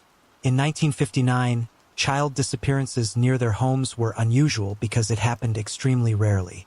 The residents of Candy's town hadn't faced such a case in many years, leaving them deeply disturbed. Early the next day, police ramped up their efforts, deploying more officers. Mounted police, off-road vehicles, and even military personnel scanning the land from helicopters joined the search. Additionally, a vast number of volunteers, both from the city and nearby areas, joined the search efforts. In total, over 1,000 people participated in the search, making it one of the most extensive in the country's history at that time. The search area extended to 11 miles around the girl's home, yet they still couldn't find her. On the same day, another tragic event unfolded. A helicopter involved in the search clipped power lines and crashed, resulting in the loss of 3 out of the 5 crew members. Search efforts persisted for many days, yielding no results. Police officers continued working literally around the clock in multiple shifts, trying their best to locate Candy. Investigators received approximately 750 tips in the initial days of the search, diligently checking each one, but all led to dead ends. 15 days later, 2 military members from the local base went into the woods west of Spokane on a hunting trip. There, they noticed children's shoes on the ground, immediately recalling Candy's disappearance. Many military members had been involved in the search, so they were all well aware of the case. They reported this discovery to the police, who showed the shoes to Candy's grandfather. He confirmed that the shoes indeed belonged to his granddaughter. The police headed to the woods for the search. Within minutes, one of the officers spotted a foot sticking from the bushes and found the girl's body. She lay amid the underbrush, covered with pine branches. Medical experts determined that the cause of death was strangulation. The perpetrator had used a torn piece of fabric from her skirt for this. Marks on Candy's hands and feet indicated she had been bound, although no ropes were found near the body. They also concluded that the victim had been sexually abused. During the search of the crime scene, police found a green car seat cover nearby, but they couldn't establish whether it had any relevance to the murder. On Candy's clothing, officers noticed a small purple stain that smelled like grape-flavored chewing gum. Yet, once again, they couldn't establish any connection to the case. Lacking any substantial leads that could lead them to the killer, the police tried to find any possible clues. Investigators sifted through incoming tips and explored the possible involvement of hundreds of individuals, neighbors, various suspicious characters, and previously convicted criminals. Soon, they focused their attention on a 50-year-old man named Alfred Graves. The reason he became a suspect was quite peculiar. He took his own life on the same day Candy's body was discovered. He did it right in his car, not far from where the mint boxes were found. He also lived just a few hundred yards from Candy's home. When the police found Alfred's body, they discovered a rope and woman's hairpins in his car. Investigators obtained a search warrant for his house, where they found numerous newspaper clippings detailing articles on sexual crimes against women and girls. The police also learned that several women had accused him of harassment, and even his wife admitted suspecting him of Candy's murder. Despite this troubling chain of events, investigators couldn't find any evidence linking Alfred to Candy's murder. They hesitated to clear him of suspicion, but proving his guilt seemed impossible. Detectives delved into other suspects, whose numbers kept growing. Several months after the murder, they had an extensive list of names spanning multiple pages, and the police diligently checked each one. Yet every time they failed to find evidence of their involvement. Later, investigators had another suspect, a serial killer named Hugh Morse. He was arrested in 1961 for a series of crimes, and the reason why he became a suspect was pretty interesting. Hugh was known for constantly chewing grape-flavored gum. As we recall, a similar substance was found on Candy's clothes. Another reason to suspect him was that he killed 2 women in Spokane a few months after Candy's death. Hugh began committing crimes pretty early. His first arrest was for assaulting a woman, but he faced no real consequences. He was simply discharged from the army where he was serving at the time. Later, he committed a series of robberies in Los Angeles and served only 6 months. After his release, he lured 2 8-year-old girls to a secluded area, promising them ice cream. He sexually assaulted them and was arrested once again. Surprisingly, he managed to avoid prison. A medical commission deemed him a sexual psychopath, so he was placed in a mental health facility. After 2 years, doctors believed he was cured and released him. Hugh moved to Spokane, where he started peeping into women's windows. In November, 1959, he broke into a 28-year-old woman's home, assaulted and killed her. 10 months later, he entered a 69-year-old woman's residence, repeating the same actions as with the previous victim. A month later, he assaulted another woman, stabbing her multiple times, but she survived.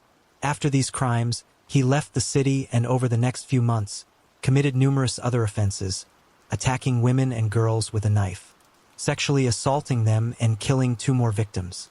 Hugh always traveled between different cities and states until the FBI took on his case. He was added to the list of the country's 10 most wanted criminals and was soon captured. He was sentenced to multiple life terms, and Hugh attempted to end his life in a cell.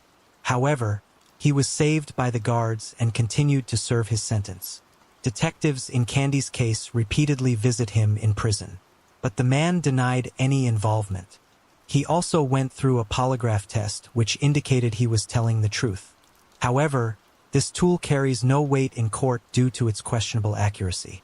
Considering Hugh's biography and the fact that he lived in Spokane at the time of the murder, investigators viewed him as their primary suspect. But he continued to deny any involvement, and the police lacked any evidence linking him to the killing. Later, the police focused on another suspect, a 49-year-old man named Howard Barnett. In February 1960, he was arrested on suspicion of molesting a minor girl. A few days after the arrest, he took his own life in his cell at the Spokane police station. Before this, he wrote a message on the wall in his own blood, stating, "I have a sin before the Lord." His wife learned of her husband's arrest only after his death. Speaking to the police, she asked if he killed that girl, referring to Candy. Detectives began investigating his potential involvement, yet once again, they failed to find any evidence of his guilt. Howard remained one of the main suspects, mainly because he lived on the next street to the victim. Over the course of many years, police continued their efforts on this case, gathering new leads and examining other suspects. At one point, a woman contacted them, claiming that on the day Candy disappeared, she saw a green car following the girl. Investigators once again focused their efforts on locating this specific vehicle. However, this didn't lead to any substantial results, although it was strange that this woman chose to reveal this information many years after the crime. In the following decades, this case was reopened from time to time, but detectives always hit a dead end. Interestingly, they not only had to search for new leads, but also fanned off false confessions. In total, 13 individuals confessed to Candy's murder, but in each case, the police concluded that they were lying. These individuals couldn't provide any information that only the killer would know, often just repeating details from the newspapers. Surprisingly, such behaviors are common in high-profile cases. For some reason, people confessing to crimes they did not commit. Throughout the time, the police department saw numerous changes in detectives, each hoping to solve this crime. Candy's murder stood out as one of the most prominent and mysterious cases not only in their city, but across the entire state. It impacted a significant number of people. Before the murder, parents felt safe letting their children play outside. But after this case, many reconsidered their views on safety. In the early 2000s, this case was reopened once again, and this time, a new detective decided to use modern technologies. Fortunately, in 1959, the police had diligently collected and preserved all the evidence, which allowed experts to find a sample of male semen on Candy's clothing. Considering it had been stored for several decades, examining the sample proved extremely challenging. But after extensive efforts, experts managed to extract a DNA profile. They uploaded it to the FBI database, but unfortunately, there was not a single match. Detectives also cross-examined the profile with samples from numerous suspects, but none of them turned out to be Candy's killer. Throughout all these years, many were convinced that Hugh Morse was behind the crime. However, the forensics indicated he had no connection to this murder. As a result, the investigation once again hit a standstill. The police had a DNA sample from the person who sexually assaulted and killed Candy, but uncovering their identity remained quite a challenge. The case was once again reopened in 2021, and a new detective decided to try an innovative DNA analysis method: genetic genealogy. This technique had successfully solved hundreds of cold crime cases, and the detective hoped it would finally bring closure to one of the longest-standing investigations. He contacted several laboratories specializing in this analysis, but there he was faced with disappointment once again. To utilize this method, experts needed to examine the original DNA sample. Several attempts were made, but each laboratory concluded that the semen sample had degraded too much, so it was impossible to extract the necessary data. The detective turned to a final laboratory, and unexpectedly, there was a long-awaited breakthrough. Using cutting-edge tools, the experts successfully studied the sample, providing them with the required profile of the perpetrator. They uploaded the profile to genealogical databases, initiating the search for distant relatives of the DNA owner. Through meticulous efforts, examining thousands of individuals, they narrowed down their focus to one specific family. Upon investigating this family, they found that the DNA sample most likely belonged to one of three brothers. However, a new challenge arose as all three were deceased. Nonetheless, the experts and the detectives discovered that one of the brothers had a daughter, and the police contacted her. The woman was shocked at the possibility of her father being the killer of a little girl. Yet, without hesitation, she agreed to assist. She provided her own DNA sample, and the experts confirmed that she was closely related to the individual whose semen was found on Candy's clothing. With these results, detectives swiftly obtained a court order for the exhumation of her father's grave. Experts extracted a DNA profile from his remains, and after 62 years since the murder, the identity of the perpetrator was finally revealed. It was a man named John Hoff. The analysis revealed a complete match between John's DNA and the semen found on Candy's clothing. Despite having hundreds of suspects throughout the years, John Hoff was never on that list. Investigating his biography, detectives discovered his involvement in other crimes. At the time of Candy's murder, he was 20 years old and lived less than a mile from her house. He also served in the army, stationed at a base near where the girl's body was discovered. 2 years after the murder, he attacked a woman, bound and sexually assaulted her, and attempted to kill, but she managed to survive. John was arrested and sentenced to only 6 months in prison. He was also disgracefully discharged from the army. Upon release, John started a family, having 4 children, 2 sons and 2 daughters. He remained off the police radar, living a seemingly ordinary life. John changed jobs several times, and once, while working in a food packaging plant, he suffered a severe chemical burn to his face, leaving a lasting mark. His life came to an end in June 1970, 11 years after Candy's murder, when John took his own life without leaving a note. Police also determined that the victim might have known him. Candy was friends with his sister, who was 10 years old at the time. All these years later, she told detectives that after her friend's murder, she cried in her brother's arms, unaware that he was the one who killed Candy. Unfortunately, the girl's parents did not live to see the moment when the killer's identity became known.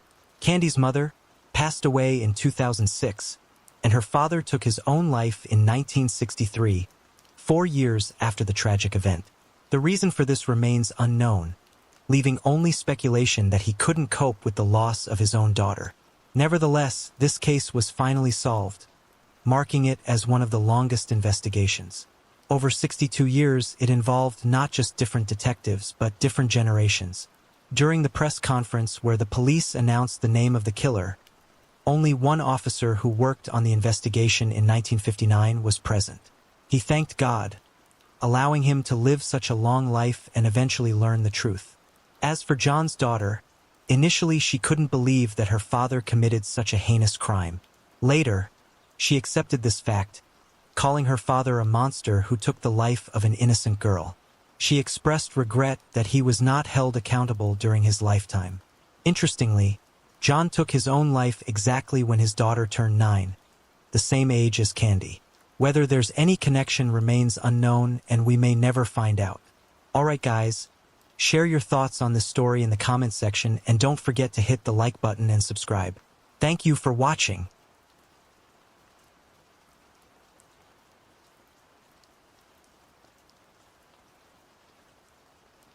Shannon Christian was born on April 29, 1985 in Texas. When she was 12, her family moved to Knoxville, Tennessee, where she settled in with her parents and older brother. Shannon was the kind of person who made friends instantly. Outgoing, friendly, always ready to help. She fit right into her new school like she'd always been there. People who knew her said she could connect with just about anyone. That warmth and kindness played a big part in her future plans. Shannon wanted to do something meaningful, something that would help others. So, after high school, she enrolled at the University of Tennessee to study sociology. Another reason she chose that school was because she wanted to stay close to home. Shannon was incredibly close to her family, and staying nearby just felt right. But she was also determined to be independent, so she picked up 2 part-time jobs to support herself. While she was at college, she met a guy named Chris Newsom. They hit it off and started dating. At the time, Shannon was 21, and Chris was 23. He worked as a carpenter, and even though he was still young, he had already built a solid reputation for himself around town. On January 6, 2007, Shannon and Chris were planning to go to a friend's birthday party. That afternoon, Shannon went over to her friend's house, where Chris was supposed to pick her up a bit later. He was running a little behind, so Shannon's friend ended up heading to the party without her, and Shannon decided to stay at the house and wait for Chris to show up. Before picking up Shannon, Chris had dropped off another friend at the same party and headed straight to get his girlfriend. But about an hour later, people at the party started to worry. Shannon was only about a 10-minute drive away, but neither she nor Chris had arrived. It just didn't make sense. At first, their friends figured maybe their plans had changed, but something about that didn't sit right. It wasn't like them to just skip out on a close friend's birthday without saying anything. After waiting a while longer, they tried calling both of them, but neither one answered. By the time midnight rolled around, their concern had reached its peak. So, a few of them decided to drive over to the apartment complex where Shannon had been waiting. When they got to the parking lot, they saw Chris' truck, but Shannon's car, the one she had driven earlier, was nowhere to be found. So, their friends assumed the couple had just decided to skip the party without telling anyone and headed back to celebrate. A bit earlier, Shannon had called her mom and said she'd be home later than expected. She and Chris had decided to spend the evening together, maybe grab something to eat and watch a movie. She told her mom she'd be back around 3:30 in the morning. But that time came and went, and Shannon never showed up. At first, her mom figured she might have stayed the night at a friend's or maybe at Chris' place, so she didn't panic right away. But the next morning, she got a call that changed everything. Shannon's boss said she hadn't shown up for work. Shannon's mom got in touch with Chris's parents and found out that he hadn't come home the night before either. Neither of them were answering their phones, and now both families were seriously worried. Their friends couldn't reach them either. The whole thing felt off. Sure, Shannon and Chris were adults, but they always kept in touch with their parents. They had never just disappeared overnight without saying anything, and Shannon took her job seriously. There was no way she'd miss a shift without a good reason. Their family started calling every hospital in the area, but no one matching their descriptions had been admitted anywhere. So, they turned to the police for help, but the local department refused to open a case, saying that since both Shannon and Chris were adults, the families would have to wait 24 hours before filing a missing persons report. But Shannon's family wasn't just going to sit around and wait. Her parents reached out to her phone company, hoping that they could help, and surprisingly, they agreed to trace her phone. They said that during the night, Shannon had checked her voicemail 3 times, and that was the last time her phone showed any activity before it turned off. The last signal had pinged off a cell tower near North Cherry Street that only made her parents more anxious. Knoxville was generally a safe city, but that particular area was known for high crime. It didn't make any sense. Why would Shannon be there? Determined to find answers, her family started searching the neighborhood themselves. After hours of driving around, they finally spotted her car. It was parked just a couple of blocks away from where her phone had last pinged. As soon as Shannon's family got to the car, they knew something was wrong. All of her belongings were missing. Photos, her phone charger, everything she normally kept with her. The interior of the car was dirty, which was totally unlike her. Shannon always kept her car spotless. Even more unsettling, the driver's seat had been pushed all the way back, suggesting someone much taller had been behind the wheel. Clearly, Shannon hadn't been the one driving. After this unsettling discovery, her parents called the police again, and this time officers finally took action. When they arrived at the scene, they noticed something deeply disturbing. The car's interior and door handles had been wiped down, like someone was trying to erase fingerprints. And there was one more thing that didn't sit right: a crumpled, empty pack of cigarettes inside the car.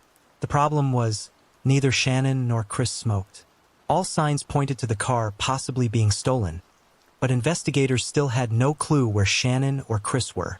Then, while searching the car, they finally found something that gave them a real lead. An envelope wedged between the seats. It had the address of a house located right there in the same neighborhood. Even more telling, forensics found a fingerprint on the envelope, and it didn't take long to get a match. The print belonged to a man named LaMarcus Davidson, a convicted felon with a long rap sheet. And as it turned out, he lived at the very address written on the envelope. Detectives headed straight to the house, but no one was there. Still, they had reason to believe Shannon and Chris might be in immediate danger, and that gave them legal grounds to enter without a warrant.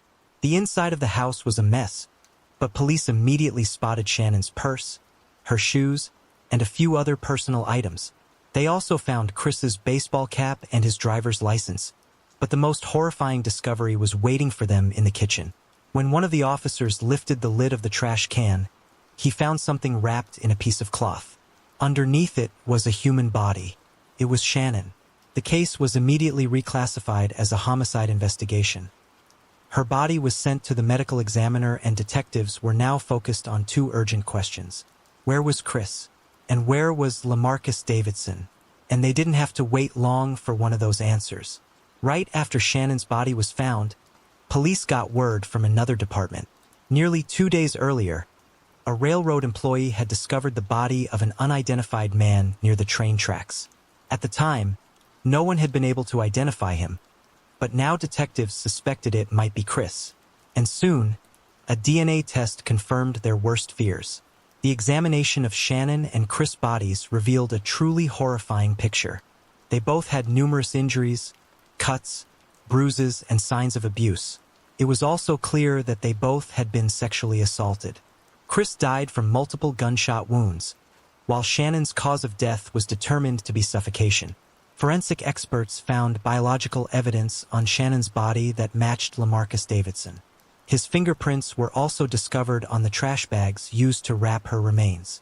And if that wasn't enough, investigators also found spent shell casings inside Davidson's house. Those casings matched the bullets that were recovered from Chris' body. With all of this evidence, police had no doubt that LaMarcus was directly involved in the murders, so they focused all their efforts on finding him. Detectives pulled his cell phone records and discovered that over the past couple of days, LaMarcus had been in frequent contact with a man named Eric. It didn't take long for police to track Eric down. At first, he claimed he didn't know where LaMarcus was, But as soon as investigators explained what Lamarcus was suspected of, and that Eric himself could be charged as an accomplice, he quickly changed his mind and gave up the address. According to Eric, Lamarcus had been hiding out in an empty house that was up for sale. He also admitted that on the very same day Shannon and Chris disappeared, they both had robbed it. Police headed to the house, and sure enough, they found Lamarcus there. He was surrounded by trash and empty food containers, and he had a gun with him. But one detail stood out even more. He was wearing Chris's sneakers. Officers took him in for questioning, and from the very beginning, he denied any involvement. Then he started changing his story again and again. In total, Lamarcus gave investigators 5 completely different versions of what happened, each one contradicting the last. At first, he claimed he had no idea what anyone was talking about. Then, he said Shannon and Chris had been kidnapped by someone else, and he had nothing to do with it. Later, he told detectives he'd just used the victim's car to drive around and sell drugs. In the end, Lamarcus never confessed, but he did give police a few useful pieces of information. Based on what he said, it was becoming clear that more than one person might have been involved in the murders, and detectives agreed that theory made the most sense. According to Lamarcus, the real killers were his half-brother, Retellings, and their mutual friend, George. Detectives quickly tracked both men down and brought them in for questioning, along with Eric, who was now also being treated as an accomplice. None of them were in a hurry to confess, but during the interrogations, police uncovered something interesting. They concluded that all 4 men had likely played some role in the crime, and they weren't alone. There was a 5th person involved, an 18-year-old woman named Vanessa. Detectives located her and took her into custody as well.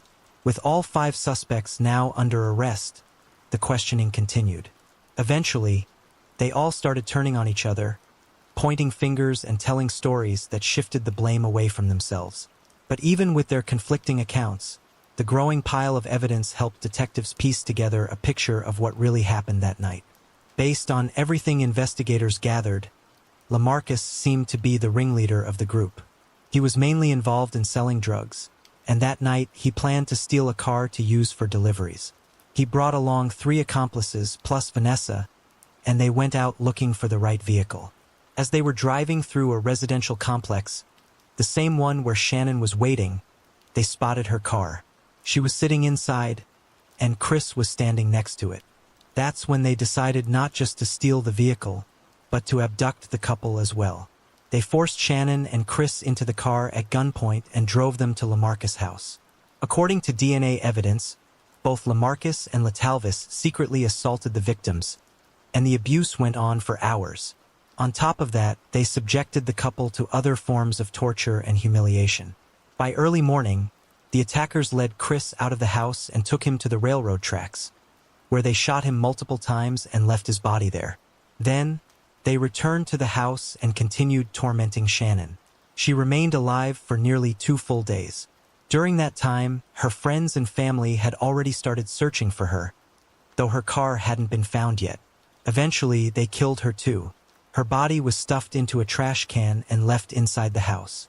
Investigators also learned that Lamarcus didn't just steal Chris's sneakers. He also took his phone and some of Shannon's personal items, which he later gave to his girlfriend as gifts. As for Vanessa, she insisted that she was a victim too, that she had been at the house against her will. But police found a diary in her home that completely contradicted her story.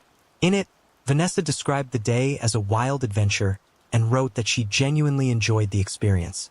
In the end, all of the suspects were hit with long lists of charges, and the prosecution began preparing for trial.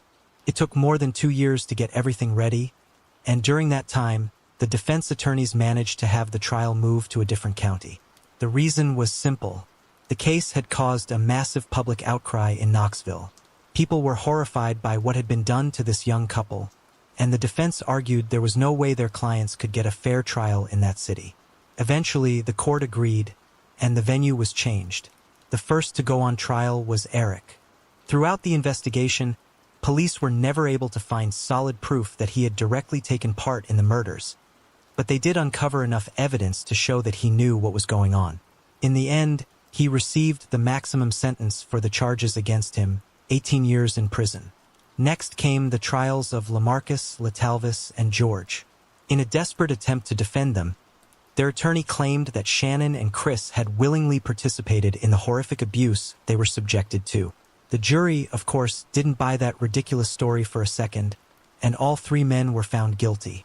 Lamarcus was sentenced to death, while Letalvis and George received life in prison. Vanessa's case was a bit more complicated.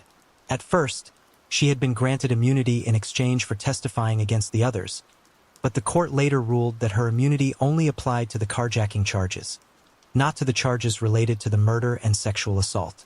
So, Vanessa did end up facing trial, and eventually she was convicted and sentenced to 53 years in prison. In the end, all those responsible were brought to justice. But not long after the verdicts were handed down, the case took a surprising turn. In 2011, the judge who had presided over all 5 trials resigned amidst a scandal. It came to light that he had been having an affair with a court employee, and had also been buying illegal drugs from criminals. Because of this, a higher court decided to review several of the sentences he had issued, including those of Lamarcus, Vanessa, George, and Letalvis. The news sparked outrage, and understandably so. In the end, prosecutors were able to successfully challenge the decisions involving Lamarcus and Letalvis, meaning their original sentences stood. But the other two, Vanessa and George, were granted new trials. Vanessa was once again found guilty of the same charges, but this time she received a reduced sentence of 35 years instead of 53.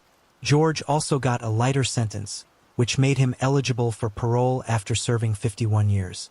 Still, the retrials of Vanessa and George ended up having consequences in the other direction too. During those new proceedings, the prosecution gathered a significant amount of new evidence that suggested Eric had, in fact, taken an active part in the abuse and murders. In 2019, he was hit with new charges. This time, he was sentenced to life in prison, plus an additional 90 years. Considering that his original sentence was just 18 years, this new ruling all but erased any chance he had of ever being released. Vanessa, on the other hand, became eligible for parole after serving just 7 years. But so far, all of her requests have been denied, and she remains behind bars. In the end, despite all the setbacks, those responsible for the murders of Shannon and Chris were held accountable and received serious prison time, though many still believe every one of them deserved the death penalty. This crime didn't just shake Knoxville. It sent shockwaves across the entire country. People struggled to comprehend how anyone could be capable of something so cruel and inhuman. The house where it all happened was eventually bought by a local company. It was torn down, and in its place, a memorial was built to honor Shannon and Chris. The University of Tennessee also established scholarships in their names, ones that are still active today. And finally, it's worth noting that Lamarcus' death sentence has yet to be carried out. Nearly 20 years after the murders, he's still sitting on death row.